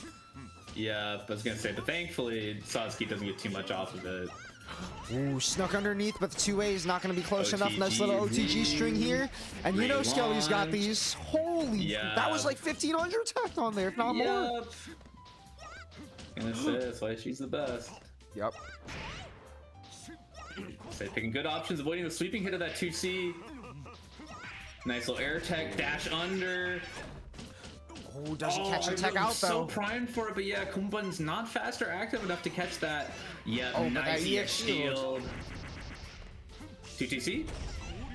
Yeah, that last little bit of max right there. Put on a little armor, but it expired. Actually, oh, it doesn't matter. You're just gonna get hit anyway. Satsuki time. Oh, no more touch. Oh no, he's going for it. Normal heat. You're gonna get thrown. There's the punish. Nice low tech. Yeah, that is one of the downsides about oh my god, what a crazy mash. One of the downsides about going for 2TC there is if you get thrown, it resets your armor. Yeah, what a confident mash too. I mean, she had 100 bar. Could have repped a 214C or something like that, challenging Inf to jump. Nice. But knowing that the 3C is not that advantageous, really big call out. You got your punish. Something again. Yeah, and that's just kind of the expertise you need to see with against a character like this, is just being willing to sit back and be like, okay, I know my punish here. Get high, and again, oh, what a huge and the 6C pickup. Oh, that ground slam is so nice. Yeah. Oh, you cannot be shielding there. Yeah, Inf started this with a perfect. Game 1 ends with a near perfect. Skelly taking first blood. Gonna say, rallies back in emphatic fashion. It's like you said, no fear is just like the difference maker here. Like being like, okay, I can mash here. I can do this here. I know my buffer frames. And a lot of it is the kind of communication. Sending a message through your plays right here. Inf saying, I am not afraid. Dash in 5A. Talk to the hand. Spot on point with these baits. Again. Yeah, but nice air tech this time from Skelly. Oh, and nice little 2A in the quick draw situation here. Dude, I wish I could match against this character. Oh, that's rough. Oh, yeah, that's a really heads up 2-2B from Inf right there. Yeah, calling out the aerial reset. Yeah, especially because if there's a player who might challenge your Satsuki 5As, it's going to be Skelly 2-2, a little tougher to look for, but also really reliable anti-air. Ooh, JB finisher, what's up? Nice, and again, yeah, just willing to spin that, just force some like invincibility. Yeah, one of the big things about that TK236C is it just has a little bit of invul on it as well. Huge plus frames, you gotta bunker out. Yep. Ooh, the low crush right there. Oh no, unfortunate drop, and Inf 20 sneaking away after the punish right there. Skelly was in position for that JC, but Inf putting out that JB first. Green before red type game, put out that disjointed hitbox in front of her. Nice defensive responsibility again, and yup, and this is a lot of what makes her so strong. These EX shields, you gotta time these so precisely. Ooh, nice little air jail too. Holy. Yeah, I was gonna say. Oh, and the coma left, right, but yeah.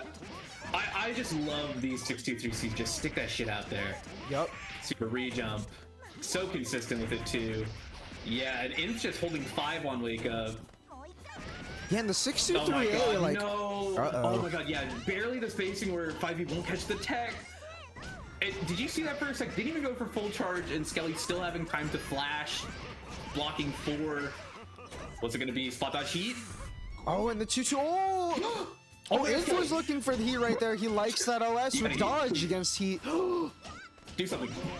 Yeah, oh, There and it find him is. again. I respect the 214C attempt because, like I mentioned, on the round where Skelly so confidently mashed, right? 214C right there, you can jump on the flash, but a lot of times if someone like Inf is going to autopilot this pressure, then that's where it's going to sneak in. Skelly trying to call out Inf for running that offense standard. That was the only 214C we saw, and Inf was ready for it. Absolutely. Uh-oh. Nice little 2B, keeping Inf in check, but Inf blocking out, not for too long, though. Maybe looking for a command grab, and there's one. Yeah, and I really like the option, just recognizing the great media situation, spinning the 2TC, saying, hey, even if you reversal me, I don't care, I got armor. Oh, the full shield, the Skelly classic. Yeah, if that shield comes out, it's probably staying out.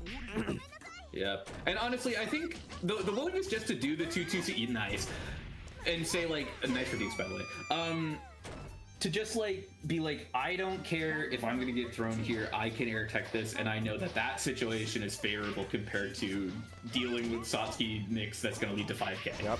You know? Oh my gosh, yeah, just like it's about to happen right here. And no meter on the table for a defensive option other than block, and there it is. Tried to go for the shield, didn't pick the right one. You're holding another mix-up. Yeah, and that's definitely the downside of playing this game where you spend the meter on everything, because now you're sitting at 3 meter and you're just like on such low health comparatively. But again, this is why it's about sending a message. Right on the 2-2C again, manages to escape the corner, and look, even though she's losing the lead, Inf is in the corner, and now she's about to get really close to bringing it back. Really nice TK dive kick, by the way, for the... Oh, and again, this is the mini! Nice backdash. I80JB, what's up? 6C. Yeah, notice that delay on the JB too. Again, just so good with flashing 4 there to deal with the... Oh, this so good at the 2-2 for the anti-air right there, hitting on both sides of Colma. Way good. Oh my gosh. Yeah, I don't know if you caught that. She tried to go for the full Rekka combo, all 4 hits off, counter hit, and... dying for it. Final game, final round. Yeah, crazy situation. Really hard to tell how that one was gonna... Yep, absolutely. Really good. Oh, huge shit with his dive kick. Oh, I played around that so well. Nice. Oh my god. Oh, did not have the spacing for the 6 pickup. This is making my chest tense. Oh my god. Oh my gosh, same. Way to use a 2-2 armor right there to hedge against the jump in. Yeah. Oh my god. Didn't go for the poopy. Oh, rising JA. Not enough space to steal the corner here. Yep. Ba-ba. Mix up. Oh, that. Yeah. Oh no. There's, like you said, he's knocking on the door. I was gonna say, open up, open up. All right, wouldn't just block it out this time, saving the meter for maybe heat, but that should do it. Oh my gosh, yeah. Yeah, no, Skelly's dead and ticket. Yep. There was the time. preemptive JA from Inf20 going to do it. Yep. Over Skeleton right there. As are we yet in loser's side top 8? Oh, we are, where we get Chase and Torqued. All right. All right, all right, all right. Dude, on the other side of losers, we got the most Canadian set possible. 5 race finisher. True. Ooh, Torqued beating Autumn Buns 2-1 to make it here. Holy come up. Yeah.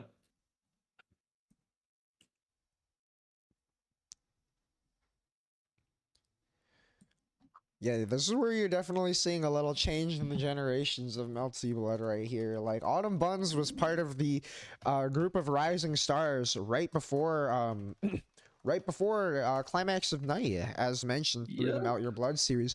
Torqued is definitely a part of this new crowd coming up right now, playing this H. Ryogi. A rare character, too. Well, nowadays rare, not historically rare. Yeah, I was gonna say historically probably one of the most Yep. I was gonna say the whipping boy character when it comes to community jokes, as far as being the character that is kind of whatever as a character, gets a bunch of people to play and has like terribly low player retention. But Torp seemingly sticking it out long enough to make a bit of a name. Mhm.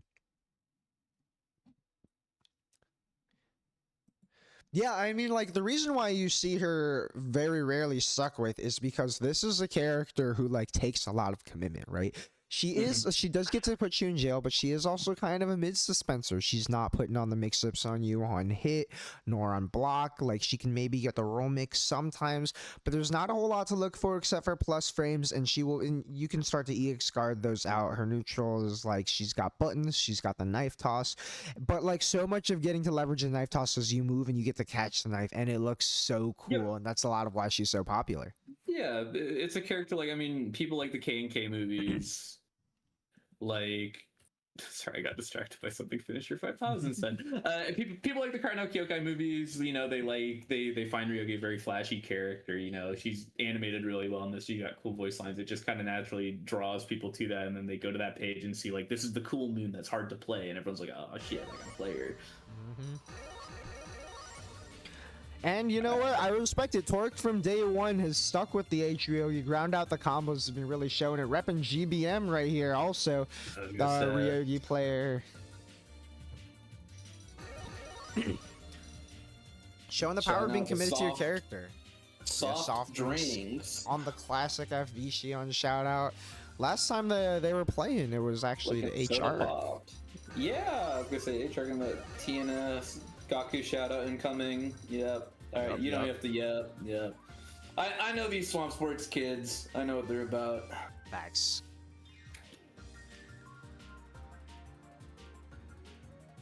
I would know because I simply am them. True. Oh, and we're going straight to the F Duca this time. Yeah, I'm happy to see it. I definitely think the game here is just like play what you're confident with and try and not let shit get to you. And like, I think if Chase does that, they're gonna look insanely strong immediately. I mean, just like that. The Yeah, IDJC is a honed instinct too, right? Yeah. It's like, you're not gonna press a 5B at the time it's gonna snipe me. This beats everything else. And now look at that, left, right, you're in there. I have to imagine Chase is going to be ready with some sort of response to deal with this reversal 2TC that's probably about to happen. Never mind. Nah, the Inf 20 special right here. Yep, same side high. Tapoke said this is the Albania color. You're right, bro. It's true. I know, I can't unsee it. Oh my god. Ooh. Okay, a little one-framer strike throw. Oh, and the knife pickup is so shifty right here. Nice little combo from Torque. Get this Ryogi off and started. Drop, yeah. I like that, not getting hasty for the anti-air, just pulling up on the ground right here. Really clever bunker from Chase. Ooh. Nice dash up 5A too. Chase, a huge proponent of making that 5A look like Seesaw's 5A, despite the fact that she's just doing a little kicky.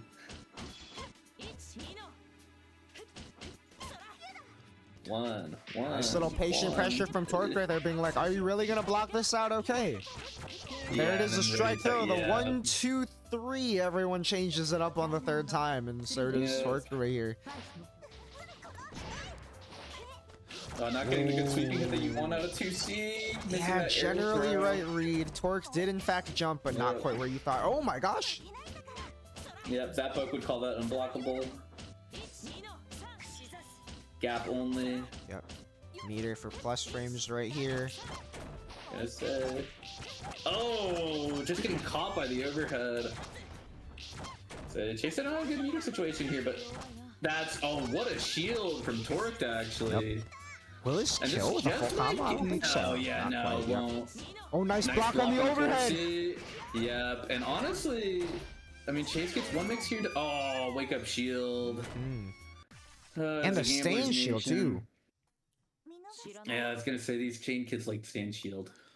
Yeah, you know, if I'm Chase though, I'm taking note of that, right? Like, you see the stain shield, and it's like, all right, well, I guess it's 2C next time, possibly. Yeah.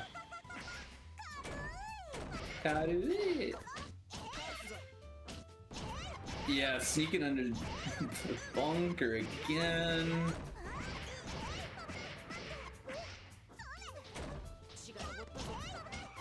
Ready for that same side high. Respecting the plus frames. Oh, nice shield, but again, yeah, save on shield, projectile, so HP knowledge shield counter not going off. Yeah, and that's a punish.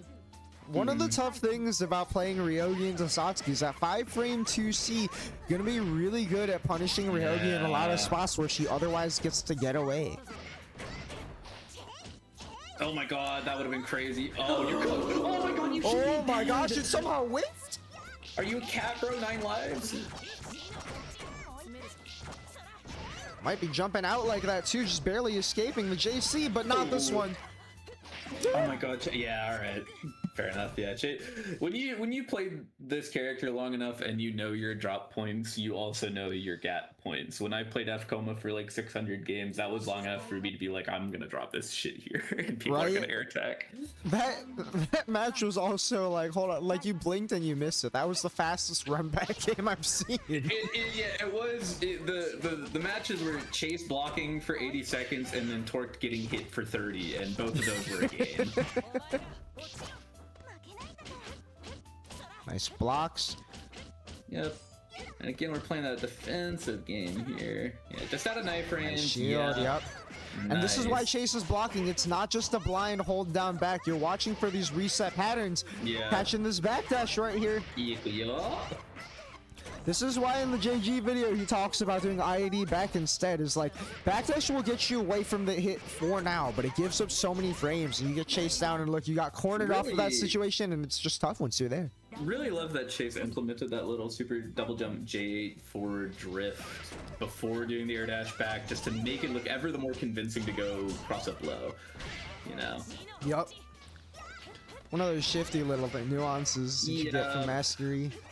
Oh my god, speaking of Mastery, Ryogi mastering this dirty Dad Hunter. Oh, and the left, right, yup. Yeah, oh, she's stuck under with the 2D. Yeah, Chase hella gonna be ready for these low profiles. And Torque not ready for more of these shields. The hot pressure is on. Nice chase down by Torque right there, though. The deep dashing. Not reversal, coming in clutch. Yeah. Chase again, fishing for that dream. Chasing the impossible dream of the one. And yeah, missing that link on the 2C there. And again, yeah, sneaking under that bunker, just like one of the really good things about this matchup, and that should be it. Oh, and there it is. Yep. Like you said, making the 5A look like a CSOT's 5A, sneaking right under in the toe tap, catching yours on your way down. Yeah, a little steppy. Yeah. It's good to see Chase rebound like that. For sure, really for good, sure. Really good looks. Yeah, just taking some time to get some data and playing it clean.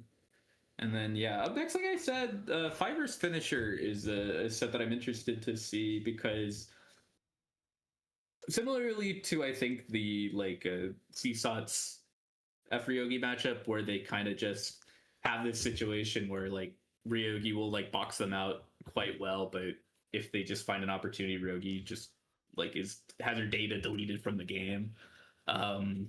We're now in this like a very similar spot where like Sikoma is just going to be able to run a fairly convincing game, especially since F-Ryogi defense is not quite so strong. But I know these two played in a Snaildom like a year and a half back at this point. I think Finisher won, and Fi's been a bit less active generally, but looking very strong. Yeah, I mean, again, Fi did still get top 8 at Combo Breaker, and even though it was 2 against Inf earlier, we were seeing a lot of just generally solid play outside of defensive gambles, right? The offense and neutral were looking very much like F-Ryogi's strengths, playing at that strong range of these big normals, where those are also going to be oppressive for a character like Koma. As much as Koma has a lot of options when you're on top of him, he's also got to get on top of you. Definitely. Like, that is a character where, like, Finisher may be known for the IADJB habit that he has, but it's not one that you're going to get away with so easily against a character like F-Ryogi, who has that 5B that hits directly up and in front of her, catching this IAD angle really clean. And a character that, again, once she has you in the corner, you have to be really disciplined to not try to force your way out a little bit too soon. Yeah, absolutely. It's just by nature of like the position of the screen that she starts holding with her buttons makes it hard for, I think, just most characters to even be able to contest. Like even if like she's not really doing much aside from just spaced mids, but just that ability to like create frame traps like that is like super strong.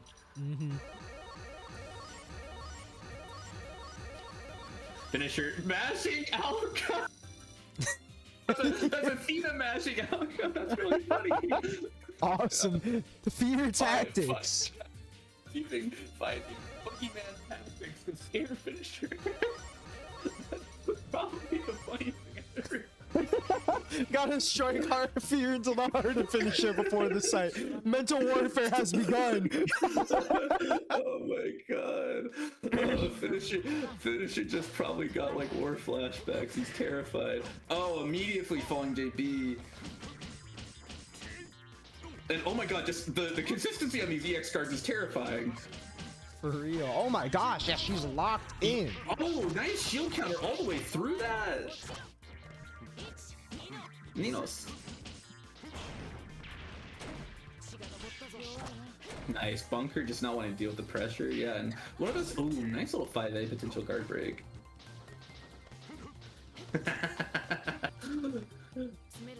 Yeah, I was gonna say, Fight is not really like particularly wanting to engage. I just realized there's not much happening.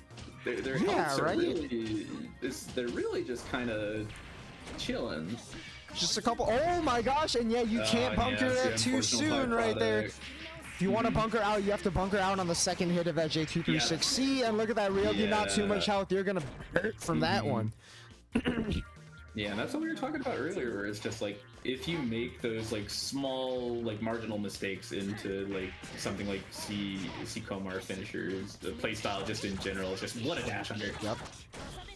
OTG nice meter up. management too. Yep. Was getting close to that max early on in the round, trying to avoid the situation. I really like the idea there just to go for air tech ender and then just try and chase finishers ending. Yeah, getting a little too aggressive with the chase down right there though. JA instead of JB. And throwing out the knife. Oh my gosh. Monkey Flip Gaming, Shades of Riv Live. Interesting. That move in general is just weird because like you want to hit her in her collision box, it's just somewhere else entirely. You don't want to decide who's hitting. And this might just kill. Not quite. Dropping. Nice dash under by finisher right there, but a better shield counter from Fire and could not steal the corner properly off of that one. No. There it is. The throw a little too she soon. like literally knew it was the thing. Oh. Yeah, knew it was gonna happen, but dialed in the punish a little bit too soon. Yeah, series of unfortunate events. Definitely wanting that IH off the shield counter, or possibly a blood heat, having to burst and then missing your option. Fi's gonna have to lock into it to bring it back. Oh, I should have labeled the prediction finisher Fury. it is finisher's Fury for sure. Finisher did have a fairy tag in his caster name for a while. Nice up back. JB connecting, but once you hit that really high JB, it's a really hard one to convert from. Yeah, definitely. And he's gonna do it here. Nice. Just EX monkey flip out, get your combo.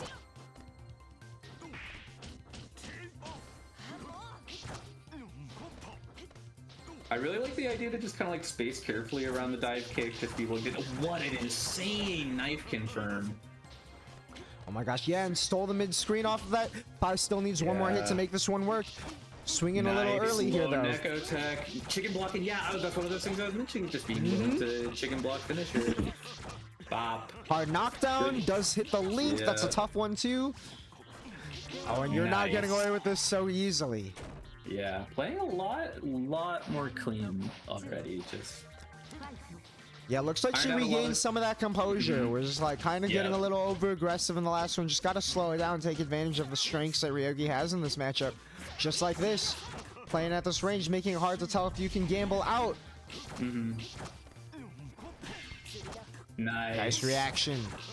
Yeah, just being like, this guy loves his high double jump. This guy walking backwards too. Spend a little bit of that max. Get that hard knockdown. Hits the link once again. What's it gonna Huge be? lead for Fi in game 2. Yeah, and Fi really playing so smart with just like using that ID bait.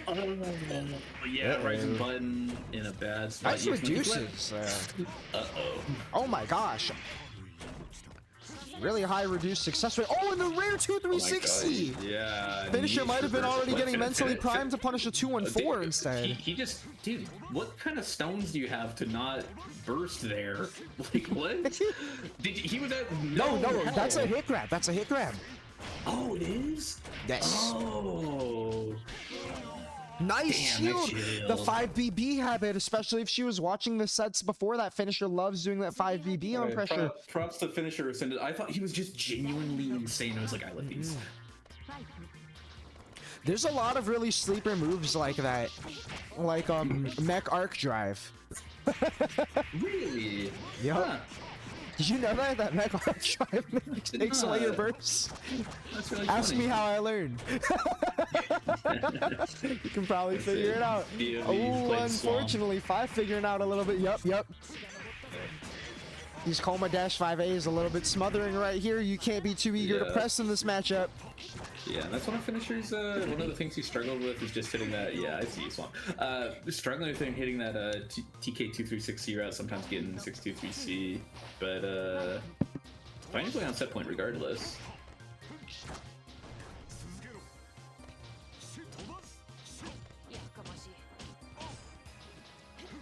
Yeah, but just finding that jump out opportunity after Rekka 1, probably gonna be looking for a burst here. I might be saving it for Blood Heat Ryogi player moment.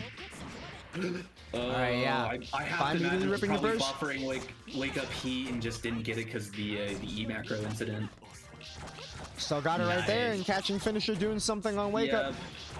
Nice. This is the strength of representing the throws right there too to trap Finisher. Is if Finisher is gonna gamble on these wake up options, you can get walled out, but now you're on the back foot. Watch out for command grab. Oh my god, almost had that jump catch.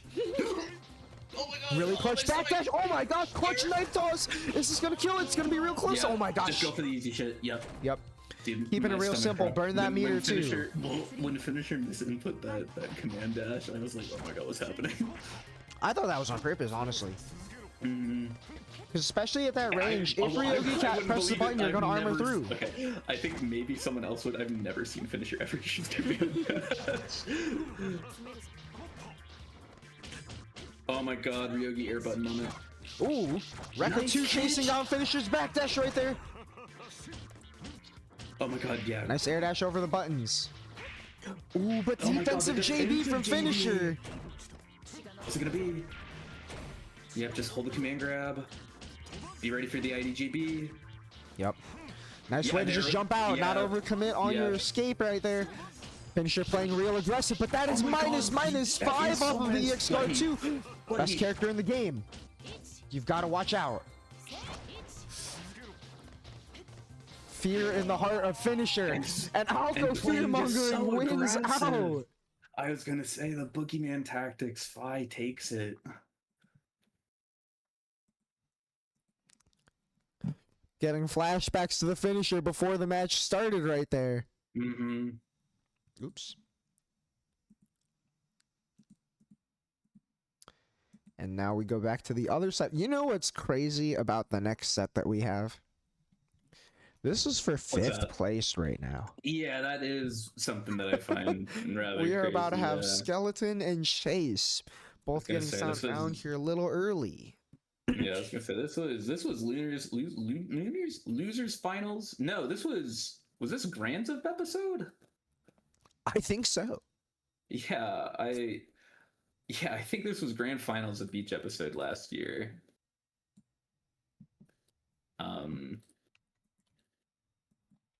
I mean, like they've definitely played each other a lot over time. I know Chase isn't particularly fond of playing the Seacoma. But like, yeah, it is, especially considering like how this should be like our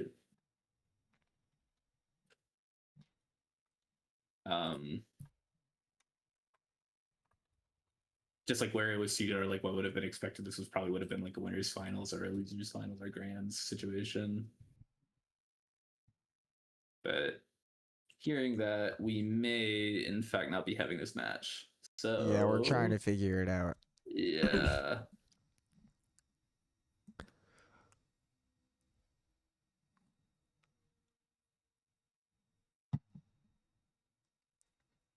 Oh, yeah, what's up? Hope the other brackets going on for Pride FGC weekend have been going good. It's sixing such a fat lineup of games, especially Urguys, which I know is a game that Rump, your locals play.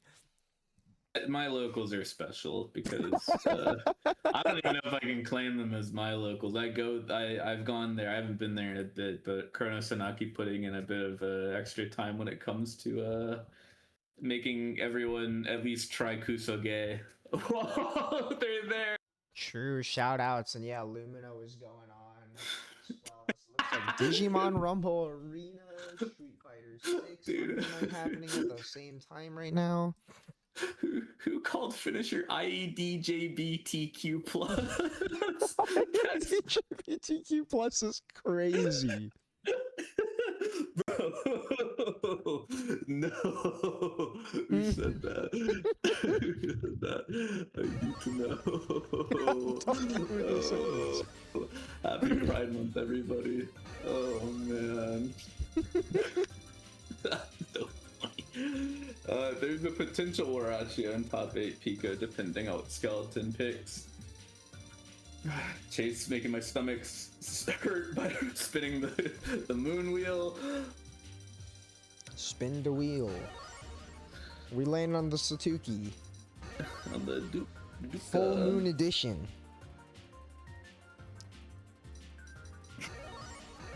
Yep, and we're getting coma.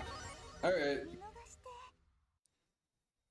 Yeah, notoriously, Satsuki has a really annoying delay on just the very basic part of her B&B with, oh, looks like we might be having connection issues for real. Going for the chart 623A where it just turns into a hit grab earlier, because normally you want the launching hit. But right now Skeleton just kind of running with it. Yeah, hopefully the, oh, yeah. Hopefully the stutters we're seeing are on our end and wake up bite, haha, and not a player side. Oh, defensive command grab. Yep. Oh, this is no longer an East Coast matchup, by the way. Chase is now a Midwest gamer. Yeah, they say Indiana, right? Mm-hmm. Yep, repping the Indy. They are not 0.2 minutes away, Zappo. They moved. So Poke, this is our regional player now. Yeah, and just like I was mentioning earlier, is that delay. But yeah, Chase still finding the routes here despite the seemingly difficult connection and nice. Zappo, you thought I could walk or hitchhike to combo breaker. I don't care what you think about distance. Thanks. War plays middle have 2 command air dashes. I just super jump 9 JC my way there. Nice guard break. Yep, catching that up back right there. Dude, Zappo, I'm not Paul Bunyan. It's not that easy.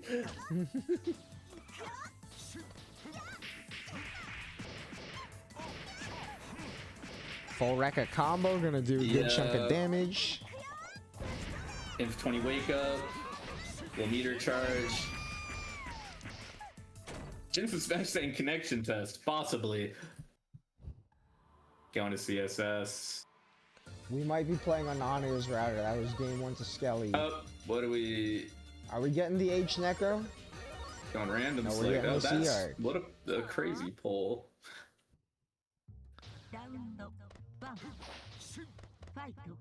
I'm getting words that it was MQZ that said that. Alright, that's pretty funny. What do you guys say? Chase CR, go slouch.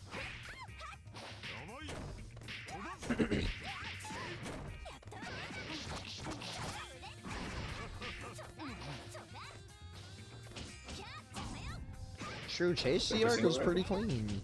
Yeah, for sure. Sonic falling what down. What shield on that charged Sonic? Yeah, doing Sonics on box is tough too because this game forces you to have to hit every direction for half circle. Oh, that's just, yeah. Skeleton's such an Shield interesting fresh. player when it comes to the shield. Just kind of having the idea that like if someone will do the most expected thing, there's no reason for me not to. Yep. Yeah, gonna be a good chunk of damage, but on Arc Health, this one's not gonna kill. Yeah, ready for that. Oh, they say no. Ow. Yep. Big damage. Yeah, big damage.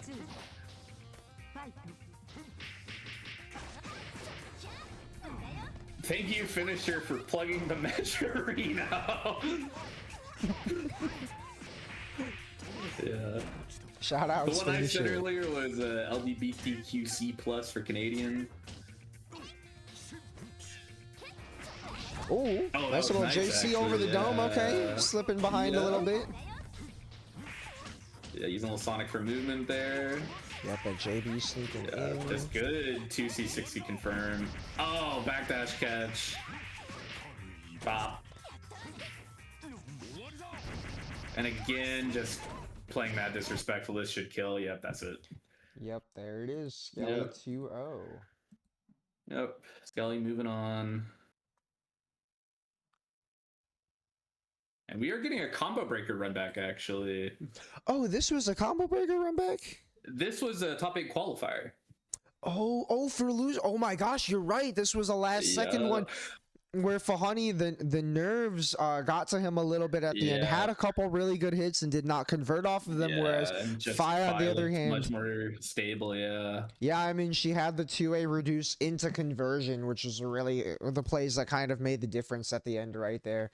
And that said, if you watch that one back, we're like, one of those key differences in mental fortitude where you see some of the experience, and that's a little bit different though, because that was on the big stage at Combo Breaker, right? Yeah, it's one of those that's just like, speaking as somebody that does get that, like I had that happen in this year in top 8 at an event where being in person on the stage under the lights makes you stress. It is not fun. It's really not fun. So I get it, and I'm interested to see how this goes now that I think probably both players are in a bit more of a comfy environment. Also have been playing a little bit more.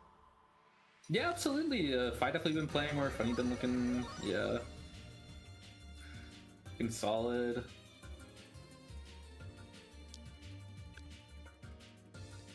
I also really like Fi's color. Yeah, and I mean, that was like basically a last hit set for that top 8 too. Yeah, I think it was like a singular drop that caused the loss for Fahani. It was, yeah. Fahani did have the hit and was not able to pick it up. Dude, Fi is really fucking with the penis music stage. True. It's the Marissa Mage stage. Like it, this is the Marissa Mage stage. You're right. Shout out to Marissa, been on the Neko grind lately. Yep. Clean EX guards from Fahani, but no challenge right here, even on the minus Rekka. Yeah, the uncharged Rekka there is a pretty minus.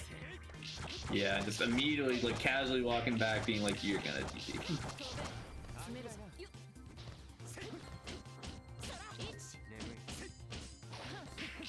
And speaking of EX cards, Fi's just looking like she's trying to play third strike. Yep. Oh my gosh, full jump fastball. Yeah, nice little delay shield counter, too. Oh my gosh, they're both fishing in the air right now, just swinging these big air buttons. Who's gonna get caught first? It's gonna be Fahani on the ground. Yeah, that 2260 OTG, just so good at stabilizing straight hits. For real. Especially when you're sitting in max. Uh-oh, unblockable. And yeah, what a chase for a GAT afterwards. Just one of those situations that you get used to the more and more you play. And this is where Fi was really taking advantage of the fear thus far, but now Fahani's turned on the offensive and he's looking way more confident. Yeah, a little 5BB stance cancel into 236C. Oh, nice block. Nice block on the left, right, but not on this overhead right here. What a shifty overhead to be thrown out mid-screen. Oh my gosh, right in your face, the fastball, same side. Yeah, I would have gotten hit too. I can't blame you. Yeah, it's one of those. It's just so hard to commit to the right call. going for the high option, backing off. One of those things that I think is just like really smart in this game when you're a character like this, when you have buttons like this, is not forcing an issue so much as you're just kind of like chilling out.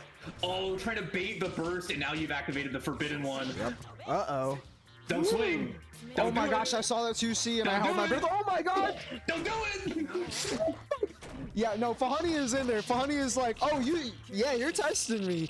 Fahani is doing more than not biting, baiting these like 2 layers deep at this point. He's feeling himself a little bit. He's feeling himself just a bit. Mm-hmm.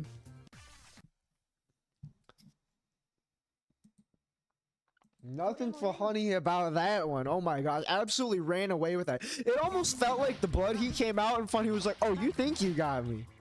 Just watch. Things that you really you have to play the layers with. Like, is the person gonna prop immediate EX shield, or are they gonna like try and delay and just abuse that fact? It's a little falling safe jump. Nice DP out from the Rekka. Let Fi get pretty comfortable with that in the previous one. Nice challenge though. Oh, unfortunate drop, but oh, mistakes into miracles into more mistakes into more miracles. Thanks.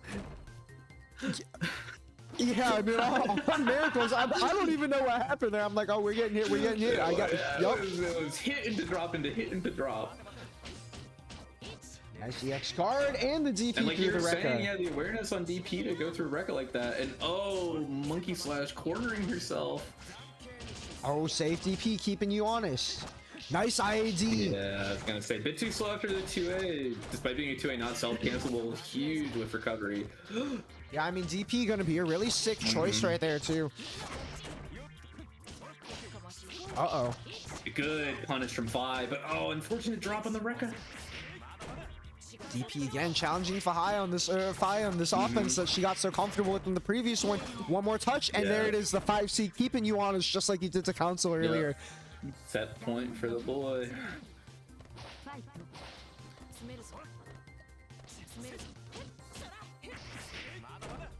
And again, Funny's just primed to just like let this DP rip and F-Yogi's pressure. Nice dash out.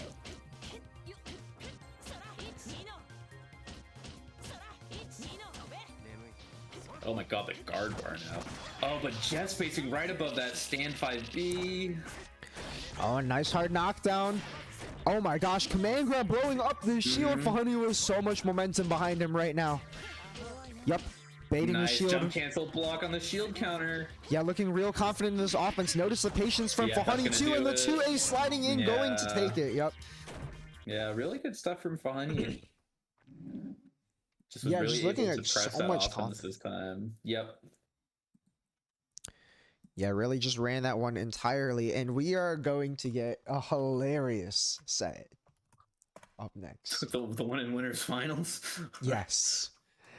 This is a run back of Crescendo of Night pre-combo breaker grand finals, where for the first time in his Melty Blood career, Inf20 ran 6 games into Council. I believe it was 6-1.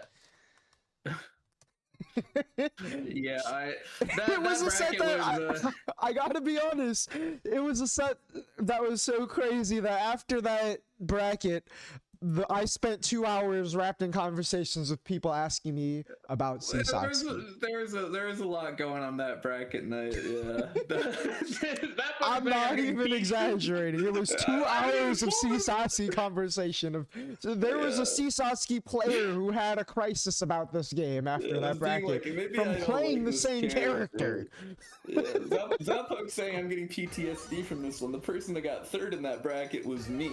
I was rather miffed after losing. I said, if 20, have fun losing to Council. It proceeded like it makes one in Council.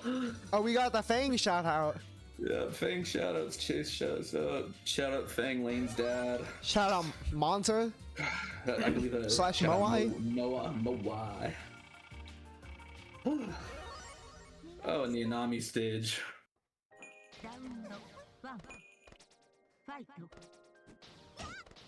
Wait, how ready is Uh-oh. Oh my god, dude. When people that I know are good tech like that, it freaks me out. I don't like it. nice little delay fuzzy, and this motherfucker blocks it first try. Oh, the 5A to beat the Treyarch.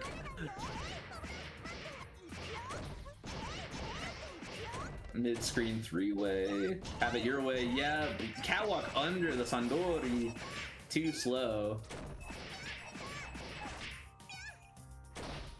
Throw into the corner. Nice little super jump just to get the nice spacing. 5-seat whip, doesn't matter. Knock on your door.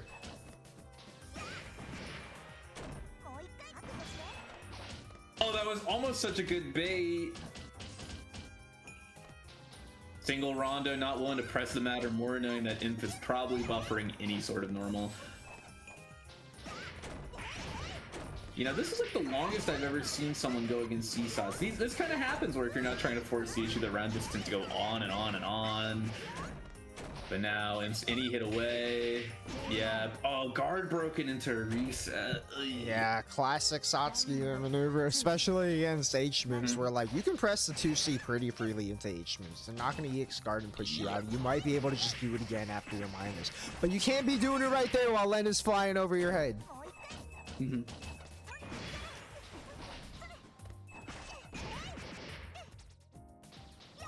For a second, I was like, "What is an Inf auto bursting?" I forgot the C move.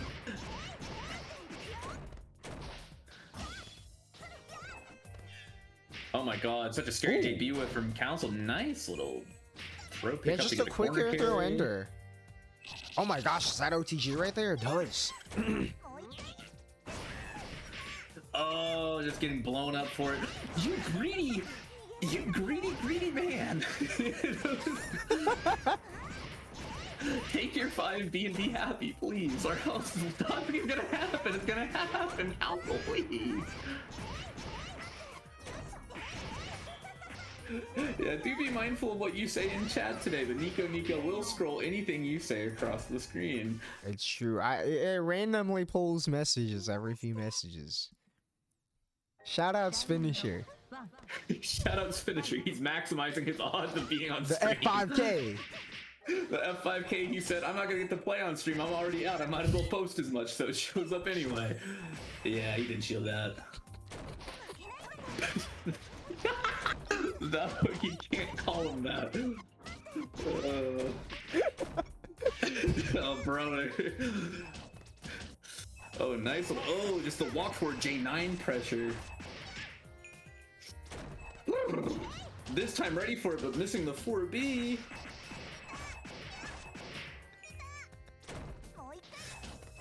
Oh, the high into low. Yep. Again, it is just a 50-50. I mean, she could go into the overhead, or it could just be that. Yeah, this is the thing that Council does into like, I know he does it against me. I know he does it against Ryder, because we actually just hold 4 into the fuzzy. But once again, I mean, it was functionally even. It's always an even match against Satsuki. She's never down. Yeah. Oh my god. I'm scared. Yep. All right. Bye bye. Oh my god. Finds it out. Yep. Okay. Bye. Yep. Can't mess up. Can't mess up. Yeah. Yeah. Like I said earlier, the way that I like to emphasize the way this character plays the game is it just minimizes your own margin of error when you're playing against her. You're not able to make fuck ups. You cannot. Yep. Because so much of what she does forces Trey's crazy rondo. Yeah, really smart choice. I like that one against Satsuki too because it low crushes. They go for a 2C right there. It was like, I'm so sick of it. You tried to take your turn for 1 second heat. Bro, nice EX shield. Nice EX shield. Oh my gosh, yeah, that's a tough one. I was gonna say. Yeah, what are the things necessary? And against me, oh no, it's the counterplay. Yep. Yeah, I don't hit that shield because that buffer is a bitch. It's a pretty tough one right there. It's a 2-frame window to hit that. You can get it every time, but you do got to have that timing unlocked. 0 buffer for it from stand shield, and yeah, Inf is just going to absolutely press that 2C all the time. You just got to be ready for it. Up 2-0 already. I was gonna say, let's feel like my Groundhog's Day right now. True. I mean, this is first to 3. Council known to adapt, but you're still fighting Satsuki 5A. This could still happen. If you're doing ground text like that into Sots, it might be done faster than you can think to adapt.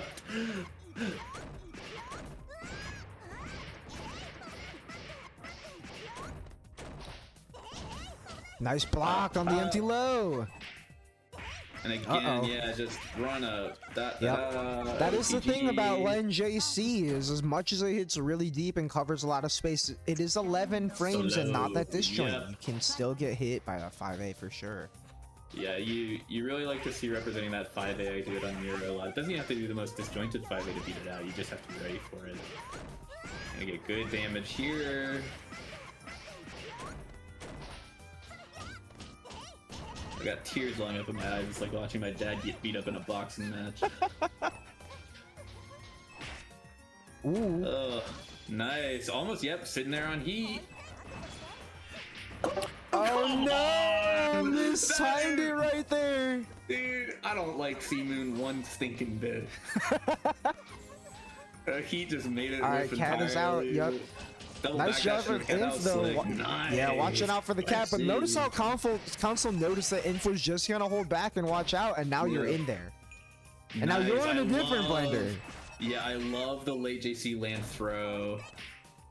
And once again... Yeah, Zappo's still traumatized from what happened at Juicy.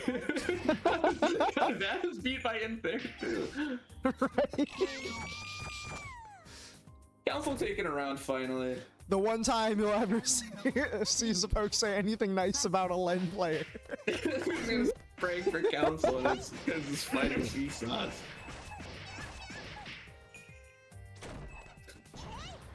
I didn't go to Juicy bracket. Dude, this guy heats so much.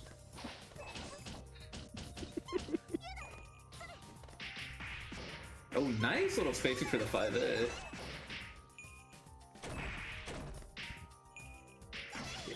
Oh, and yep, this is why her strike throw is so scary every time you eat one of those throws. Oh, it was looking like a little rough right setup, but the 2-2 series 2 active right there. Oh my god, bro. Why did that go all the way up, dude? Oh my god, no.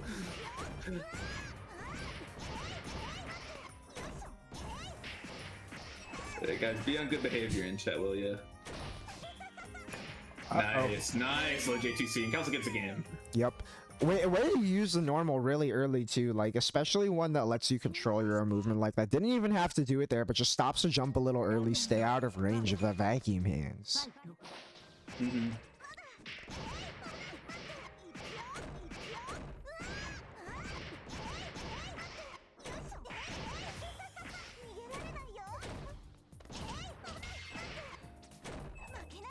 Oh, and just takes the corner back. Oh my gosh. You know what's funny? He definitely wanted that deep JC to blow up that shield right there. I'm getting shifty with his own mix-up. A little bit of mental sack laced in here. 5A is not going to be the answer you need. It looked like potential positioning for 5C, but 5C is... Yeah, Len 5A. Oh, you're dead.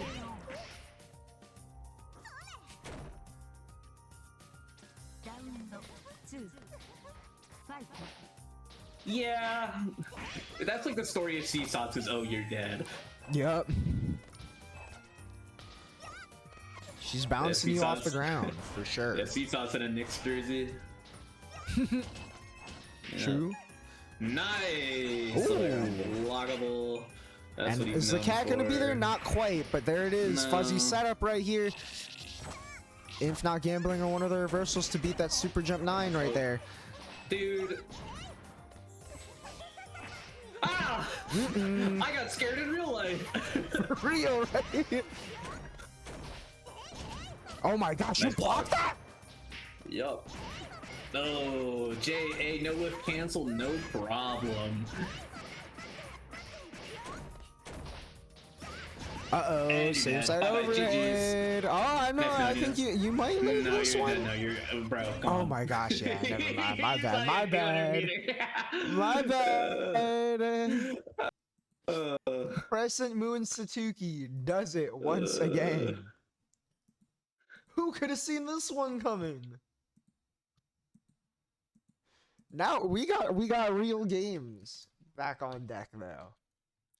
We got Fahani versus Skeleton. I think the last time I saw these two play in bracket, Fahani was a lot newer.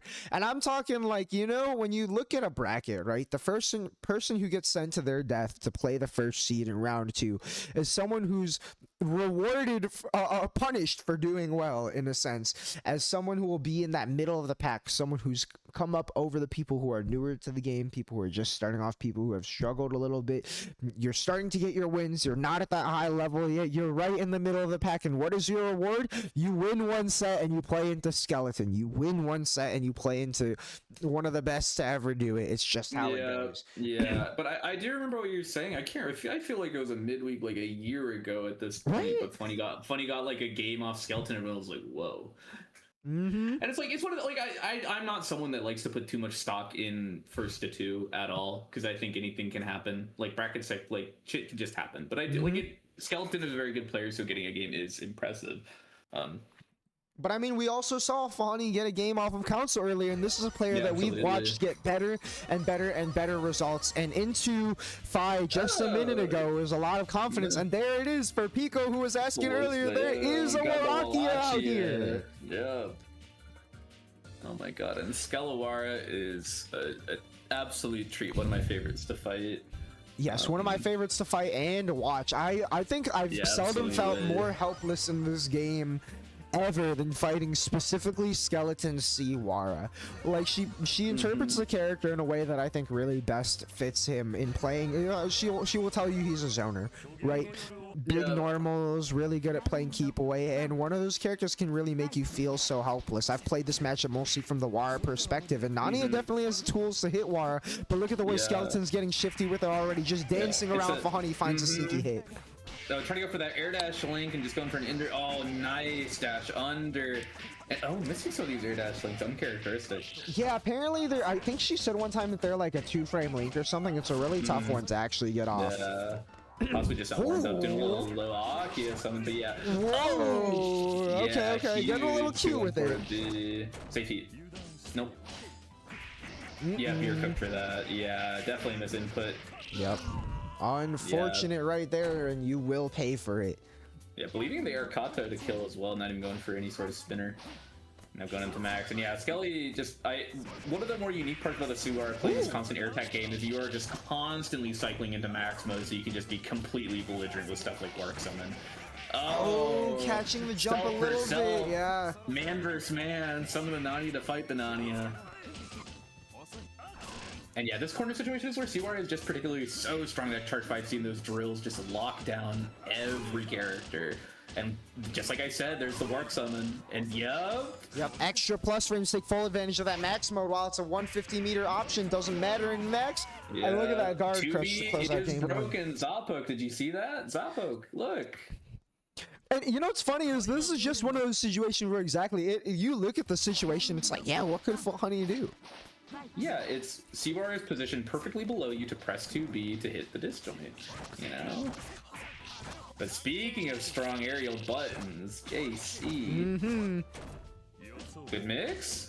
Kelly just blocked it out. I like the dash 2A Nania's hand getting a little up there, catching that jump out. Yeah, absolutely. Definitely one of the higher ones. If Funny was a bit more primed, definitely could have caught it. Oh, nice preemptive JC. Yeah, almost a crazy rejump. Oh my gosh, crazy 2B though. The 2Bs. Oh, and she's such a big fan of these. The mid-string air kato ender, just catching your landing right there. Oh, I've never seen her do these. Mismanaging the meter. Now you're sitting on 65 instead of 200. Nice 5A, and what a pickup. Air dash, yep. Oh, dashing back into the corner to whiff punish just right here. How did you know? Such the whiff killer right. Yo, holy EX shield soul reads. Oh my god. Punishing for not hitting meaty. Yeah, the work is out on frame 2, but Fahani does not care, staying real solid. The cheese slicer. Oh, slicing and dicing, looking like a charcuterie. Facts. Oh my gosh. Yeah, the air dash. Yeah, I could have gotten ugly fast if Skelly converted that one. Yeah. Oh my, single air counter hit pillar! Oh my god, not ready to convert off of it. Nice block on Akia summon. Oh, and ooh, that air dash. Hold on. Yeah, it's insane spacing choice from Skelly. Yeah, just blow through that joint. Yep. Oh, clean EX cards and the very rarity 2B for that one. This is one that is going to be a little tough for Fawani here because Skelly has maybe some of the most Nania experience of anyone ever. Yeah, probably more than anyone. Like on the earth. Yeah, is in her own right one of the best Nanias, and then has also probably played one of the best Nanias more than anyone else. Oh, could have been a fantastic JA situation. Not going for the DP there, Skelly, not even respecting it. Ooh. Oh, nice block. Oh, where's your punish? I'm holding my breath through these interactions. The tension from Skelly not doing anything right here. Catching fine. Look at those JBs. Oh my gosh, but Fawani with his own. Brother. Air tech ender. Yeah, and you're not sneaking away from air tech so easily against Skelly. Would love to see some EX shield movement from Funny in some of these situations where C4 is otherwise locking you down really hard. Yep. Like on those drills. Yep, that's gonna do it. And there it is. Yeah, there's a piece of tech that Skelly played out right there that I gotta steal from her on the wire. Did you see that falling air EX Kato into charge 5C?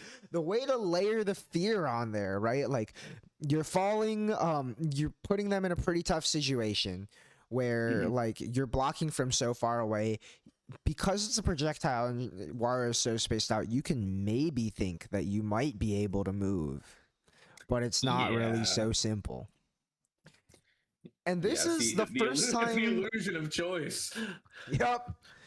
The illusion of choice is also you will not, if you see Skelly and Council in a bracket, you will get to see them play. However, I think this is the first time I've seen these two play, or actually maybe the second. I think this happened at one midweek before. But yeah, before grand finals, we are getting Skelly versus Council. One of these players is going to be third place. You know what's funny about net play tournaments is you can't say one of these players are going to be going home. They're sitting at home right now. If they are indeed. I'm pretty sure if Skelly loses, she's leaving home because I think there's like a doll night out of the bar. Awesome. Damn, I'm looking back through midweeks. That's hilarious. Did I really get? I got third to a Lin and Alk 2 weeks in a row. Oh no. Bruh. I'm trying to look back through this, and yeah, I was gonna say Council Skeleton, Council Skeleton. Yeah. Okay, there was one where I think Alk beat Skeleton. Okay, yeah, I was gonna say, I feel like this has happened once. Yeah, Council Skeleton, Council Jar. There was the one where Judah beat Skeleton, so that they didn't play. Skeleton Council. Jesus. Melzy Blood certainties. Council Alk if they're in the bracket, Council Skeleton. Universal Law, these two will play in bracket. And we're seeing Skelly pull out the Nania. This is our first time in a long time I've seen Skelly play more than 1 or 2 characters in bracket. But the Nania has historically fared well into Council. Last time though it was a game 5 last hit. Skelly looking very in control right now. Nice left right, but Council's ready. I know Skelly's at the point where she self-describes that she can play most any secondary into anyone and feel like she will probably beat them. Yep. So it doesn't surprise me to see that she's feeling this willingness to just kind of go with whatever and not have the need to really warm up, especially when she has just so many reps on all these characters. People wonder why she's so damn good, and you just ask her for the results.csv, and she is playing more than anyone else. Yep. And as you say it, that little 2A tap off the sweep is such a heads-up conversion to get. And it's one of the reasons I talked about this during the review of Combo Breaker Grands, but I think one of the more important things about character choice in the character is how decisive you are about it. Even with that DP, didn't get the safe DP, unfortunately. But I'm sure that's not the last we're going to see of this Nania DP here. We are going to see a whole lot of it. Council trying to bait it right there, too. Gonna get the ground tech trap instead. Little OTG from Council. Stalled a little more of this max timer right here. I was going to say, don't let her use any of it. Oh, and unfortunate with again on the 623C this time. We'll survive this one though. 623BC, yeah. Oh my god, yeah. It feels like the story. Hold on. Doable. Hold on. Nothing's over until it's over. Yeah, this is doable. Yep. Getting the good combo in invalid, but you gotta take these. It's gonna take a little more than throw. Oh my god, the EX shield on falling JB. What timing right there. The EX shield is so tough to get right there too, because that JB is 6 frames active. She's falling down with a wall of red. You have to time it for when that actually gets to your dome, and she got that.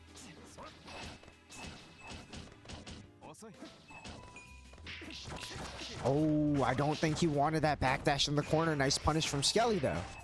Mm-hmm. Ah.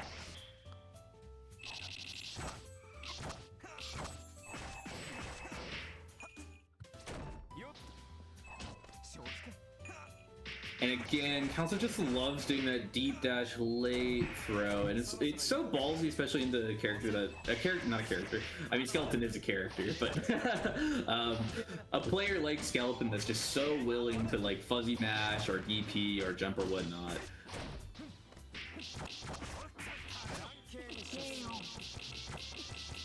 Nice DP slashes. Yep. And you know, I think I'm not surprised we're really seeing this Skeleton on. Oh my gosh, the OTG right there, 657 off 7 I was gonna say hits. most damaging H-Len combo.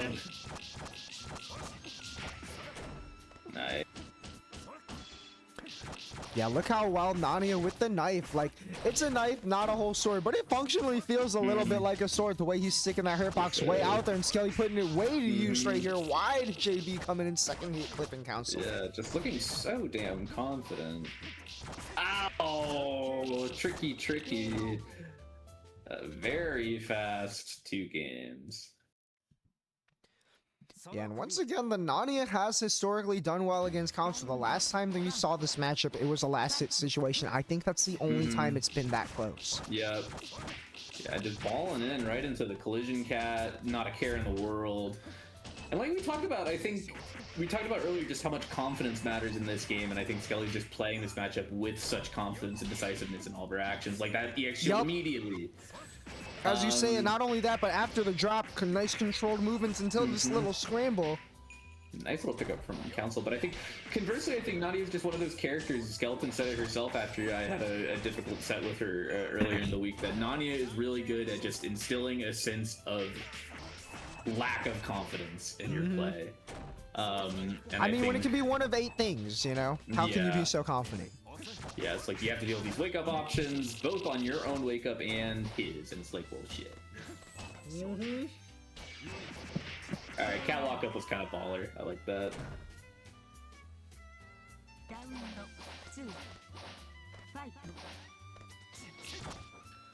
Nice little JC right there, and we'll take the stray hits.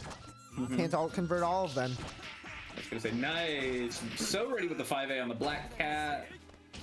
Nice little bait. Oh, she's swinging these reversals.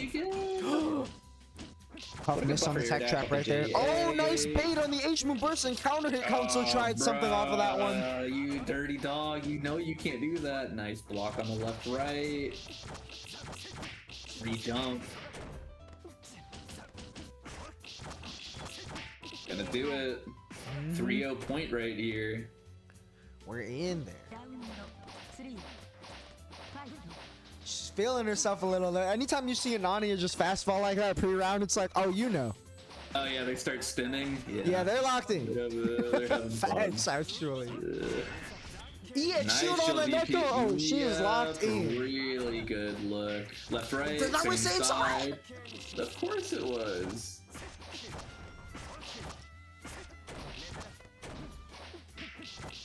Oh my gosh, a little push Really into the corner right before that. You're not dead, but you got one more. And this situation sucks at the Council. Oh my gosh, nice block. And he was right. Baby. Oh, nice for that punch on the shield. But oh my god, you have so much damage to come back from here. And oh, wow. Miss on the loops and the EX shield. You know Skelly's got that EX shield on lock. She is going to get her run back with Inf 20 in grands in just a moment. Is Inf even 20? I thought he was like 18. I think he is 20 now. You know what? We can just ask him.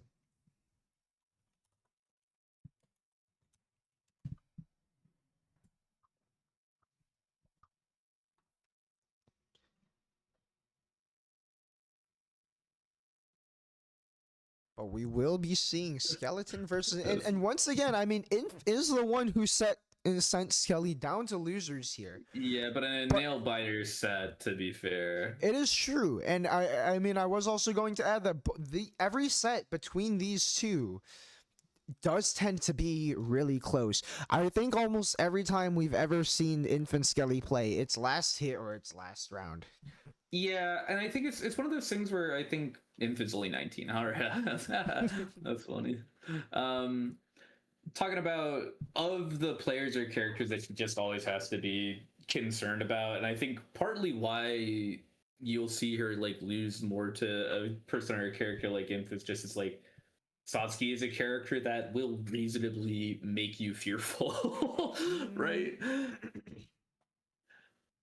Because it's like even if you aren't like even if you play into it confidently, you know, if you aren't consistently making the decisive decision, like you are not a monolith as a player, no matter how good you are. Like Skeleton is human; she's not going to make the correct choice on the Oki every single time. It is true. You saw and last set why she was willing to let that 2-2 rip so much. C-Mech. Yep. All right, bub. I'm not sure whose arc that shout out is for. Maybe are these? I don't know. I'm pretty sure these are these his secondaries? I don't know. But we sure are hovering the same characters, and Skelly going back to the coma. This is an interesting choice. She did get a game in the last one, but yeah, I mean, it definitely looked like she had fantastic ideas. It just didn't consistently pan out. There were a couple unfortunate drops.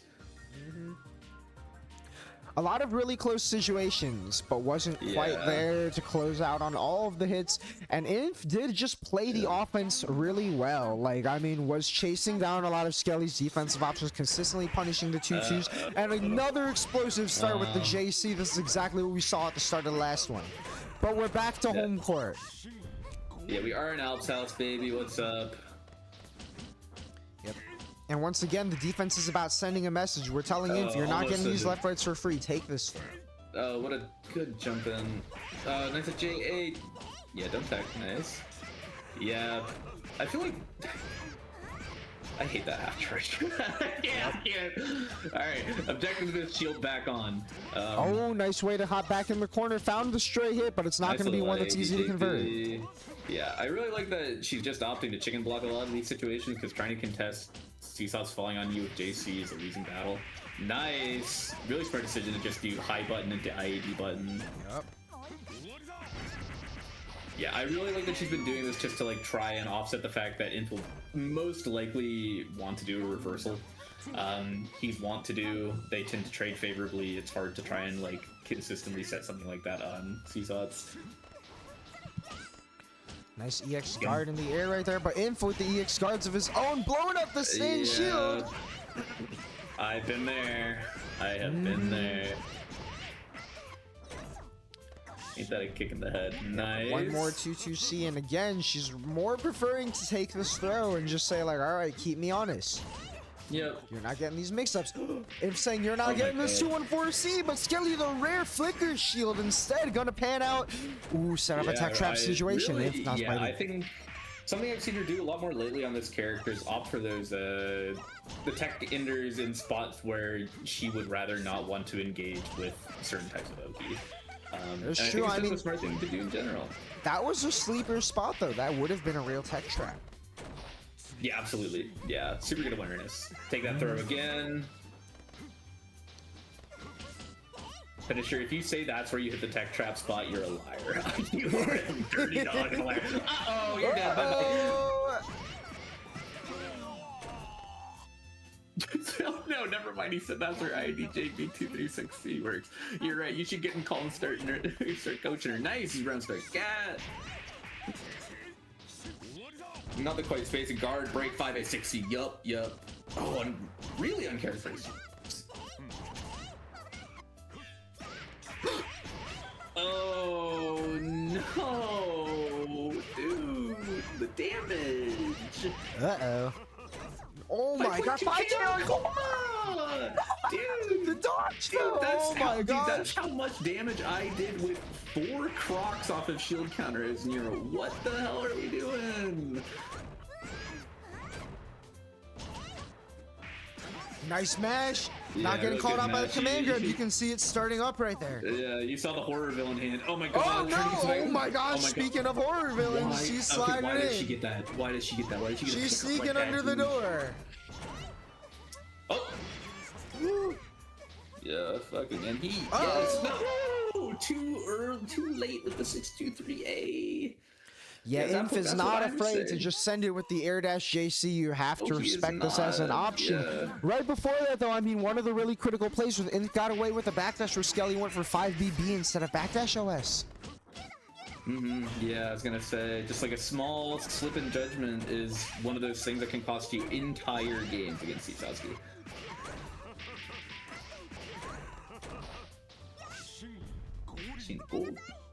Yep, and once again is going to prefer Yeah. to take that. Nice blocks there, though. Inf has shown that he's going to be ready for these JAs.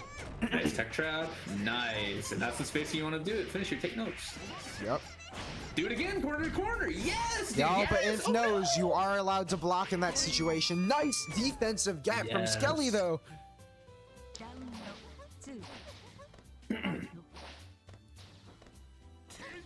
Oh my gosh, it's so tense anytime these two are within spitting distance of each other, but Skelly catching in ankles I right mean, here. I just get like personally traumatized anytime anyone is within a screen space of Sisatsuki. Right? I mean, how many times have you had to fight this in bracket yourself? I know. How many times have I had to fight this singular player? I get it. I get it. Really nice IED, by the way. Over the Yeah, you 2C. two had your come-ups at the same time, and Skelly We being did, like, hey, this is yeah. why I am the GOAT right now. I was gonna say, just the ability to look Sisatsuki in the eye and say, hey, I'm gonna get mixed. I don't care. I'm gonna rip the 2-2C, and I'm just gonna out-neutral you, and I'm gonna find my situations and play smart. Nice delay with the air dodge and the dive kick. Like the idea if I saw a gap from there from Inf, like Moai, that would be really nice. Going for the 5BB again. Nice little shield. Oh, nice he shield from shielded Inf, his though. own. Okay. He can We really got do C-Moons that. on screen. You know what's crazy? When was the last time you saw C-Moons and Grains? When was the It's last time you saw? actually Actually, it was not TNS. that It was TNS. I Yeah, lied. it was KFL and Alps, TNS. Yep. Last big net play bracket. This does not happen that often. Yeah, I was gonna say, especially in midweek, it's really defined by the fact that like it's gate capped. Like the big midweek players are H moons and F moons. Yep. Oh, the Inf 20 special though, knocking on that door. Gotta build enough meter for blood heat here. Uh-oh. Oh, and it's gonna work out. She knows the counterplay. Oh, she's feeling herself. Oh, she's Okay, doing the monkey okay. jiggle. Yes, dude, yes. Yo, Yes. the 214 J214B rare instance of the bouncing dive kick. I really like a really good shot was just doing that like high button to counter poke, and then air dashing and hitting the link, just nasty stuff. Take the throw. Yep. Nice Oh, right you'll button, take that nice. trade, especially off the Yep. ground tech. Nice. Yeah, this is what she's so known backing for. hands, Poltergust 5000. Facts. Shout out to Finisher 5K. Yeah, and again, I really like one of the other things I think is probably really good in this matchup is just having that air reversal option, just to not have to deal with this. Bop. Oh, tried the fool. Oh my gosh, finally it was in range to hit, and you're dead for this. Yeah, you are. Yeah, the good combo. I like that we both called it the food beat, by the way. Right. Yeah.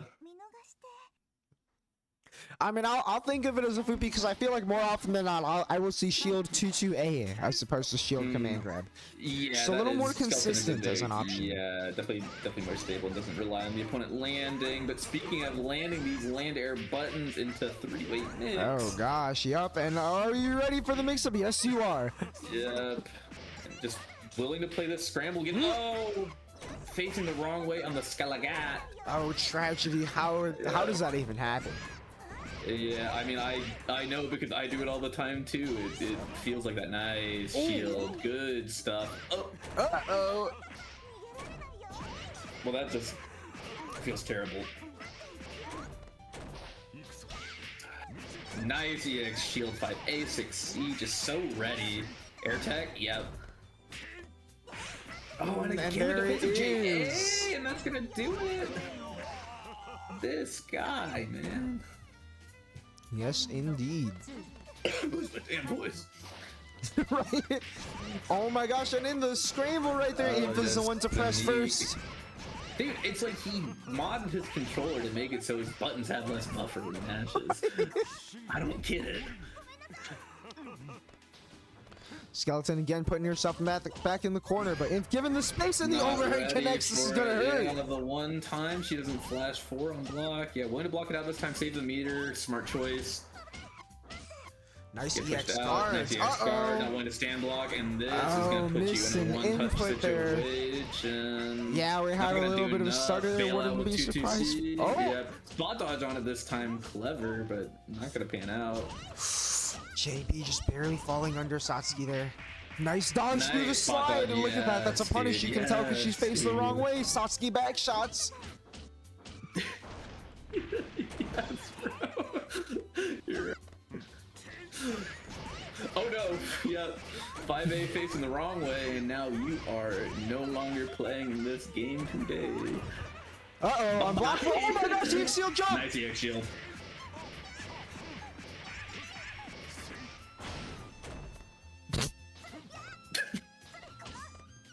Nice EX guards. Nice. Oh my gosh, and once again, yeah, look, rare instance of Inf 20 not doing anything after the ground pound. Look at that, tried it again right after, and a 2-4C finally finds its mark. Oh my god, I felt like Shelley Duvall in the bathroom right now.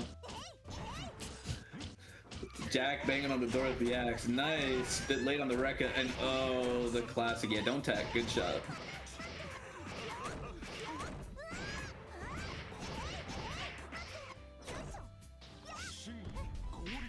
Oh my gosh, and yeah, Inf is consistent with these punishes, but Skelly is forcing it to happen. Oh, Punker finally showing up. Yeah. No, I believe that was Clash on the 5C. Oh, you might be right. Yep. Nice, and oh no, Skelly, you're confirmed, sister. Card break his ass, yeah. Running, J2J6C. Look like finisher. Oh, nice blocks right there, but yep, Inf not overcommitting on the offense right there. These definitely look like standard player reads. They're hoping that Inf is going to keep the offense pressing right there. And Inf is not biting. Skelly sneaking behind again. Nice re-jump. Tech ender. Perfect positioning. Hit it. Oh, not believing. Oh, and there it is. The reset. One thing that Inf is going to have to adapt to in this situation is one thing that Skelly is getting away with in a lot of cases is you see that what led to that right there, she snuck behind Inf in the corner. No, the whisk right? Stage, bro. Jumped right back into the corner, got behind Inf, where Inf was not able to do anything about that JC in the air. This position is going to be really huge. Oh my gosh, counter hit JC to start. The tables have turned. Inf started off both of the last couple of sets with that JC right off the rip. Skelly is the one in there now. Absolutely. Yeah, that air dash link. Tick die in, Joe. Yeah, that's not real. Yeah, unfortunate spot dodge. Fantastic meter situation. The meter build on this character is just ridiculous. Would love to see Inf kind of challenge where Skelly plays this air tech game afterwards. Try and offer some 6-2-3 Cs, but Skelly finishing the Rekka. Yeah, finisher. I do dog on you when you miss input or drive. So Skelly is not immune either. Facts. I don't think that's what she wanted, unless she just messed up the tick throw.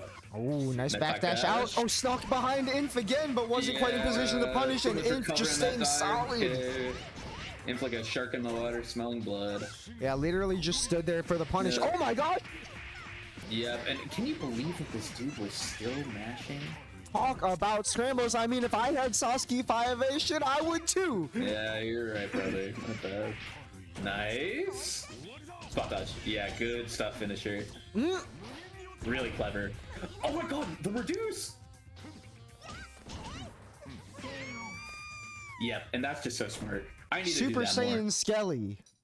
Yeah, absolutely. Sending Inf back to character select. I believe we're just swapping stage Yeah, though. we're saying whisk stage sucks.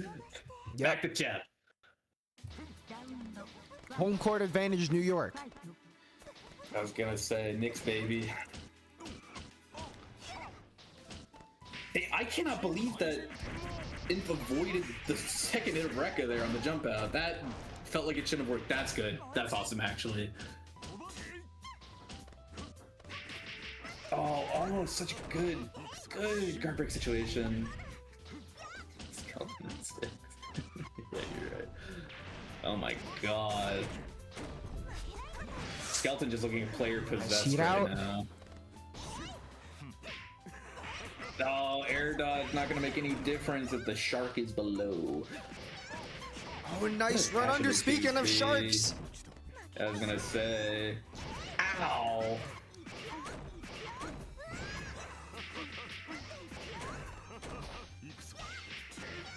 Oh, nice EX shield. Oh, going for the loops. Okay, she's feeling herself. I was gonna say, there's no reason to go for that. Just do something that works. Skeleton feeling yourself potentially losing a game for it based.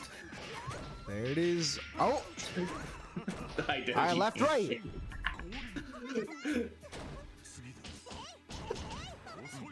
Nice spot dodge, and there it is. New York might have 2 champions in 2 days here. I was gonna say back to back. No, oh my god, how do you even process to press 6C there? Oh my gosh, nice EX shield by Inf though. How did you know? I was gonna say, yeah, Skelly's been doing so good at varying her landing timings. What she hasn't been varying is her wake-ups, which she's been doing to, oh no. Yeah, preemptive JA gonna be active enough to catch the buttons right there, and once again the JA, that's what sealed it off on the winner's side. I was gonna say, and that button, Satsuki's air buttons are so potent. B2C.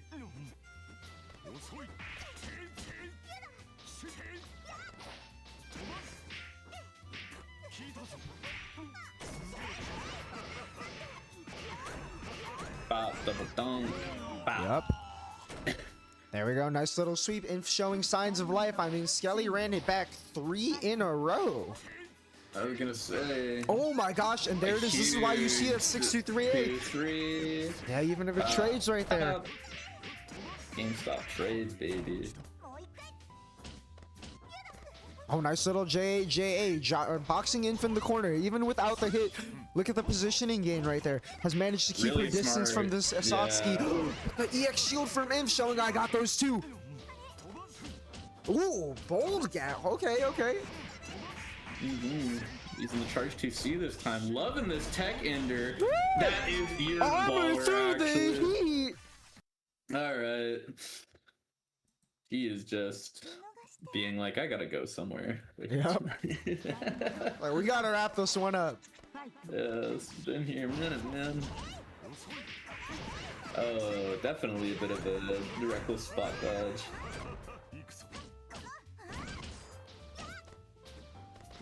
Nice chicken block flying buttons. Moving like H, aces high. Uh-oh, Nice. nice. There it is. And now you're going to the corner. Almost Air 5K tag. from Skelly right here. Trying to turn this into the NBA Finals. Clean up after a 3-1. Dude, Inf never deterred from pressing something on wake up somehow. 2TC. Yeah. Yep. And once again, she's content to take this throw right here. Oh, nice JA from Inf. The adaptation. I need to see Inf do 6-2-3 or get there because he's losing out on just so much by not opting for something guaranteed because he knows where she's going to position. She's been air teching the same ways every time. Yep.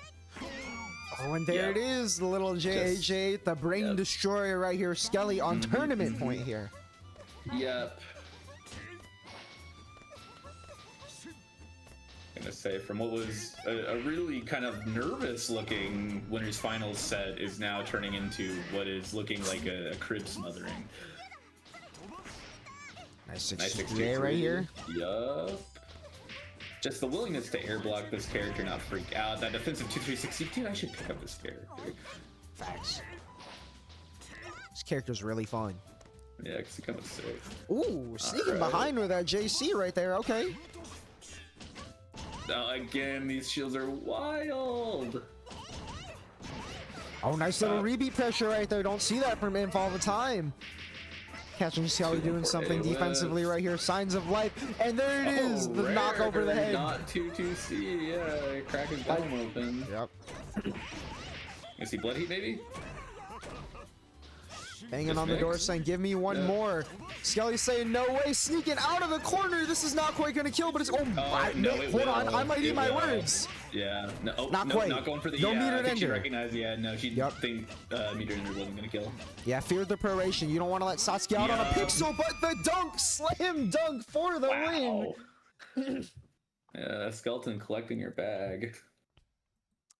There it is. Pride Month Warrior Skeleton closing out the PRIDEfgc Melty Blood bracket. Wins both the precursor 3-on-3 and closes out the entire tournament. Good stuff to Skeleton and Inf20. Happy Pride from both players and to all of those watching. Yeah, thank you to everyone for pulling up for this, and thank you, Rump, for pulling through for commentary. Really appreciate it. Blast. I think this was a great event, and I'm happy to see everyone have turned out, and thank you everyone that has either donated and played or just donated in general. Happy Pride Month. Love for everyone and all that jazz. Facts. Yeah, I mean, what, we had like 26 people for this bracket. Yeah, for real. That alone would be like, what, 26 times 5 is in a little over $125. Yeah. Yeah, right? Like 130. Yeah, and shout outs PRIDEfgc for putting on this fundraiser event every year. Really grateful to be a part of it. I mean, these assets that you're seeing on the stream were all put together by the team at PRIDEfgc. Just strung them together for this layout in particular for Melty Blood. But I mean, the scoreboard and everything, they've got a team putting in a lot of work to make these events happen and make sure that they do a lot of fundraising for the Trevor Project in support of this. So shout out to everyone who also played, supporting the fundraiser, supporting the event overall.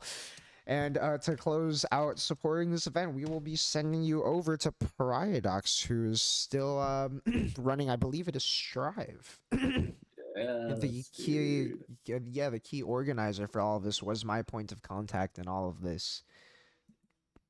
So yeah, there we go. Thanks for watching. See you for midweek next week. Well, in 2 weeks. Peace out, everyone.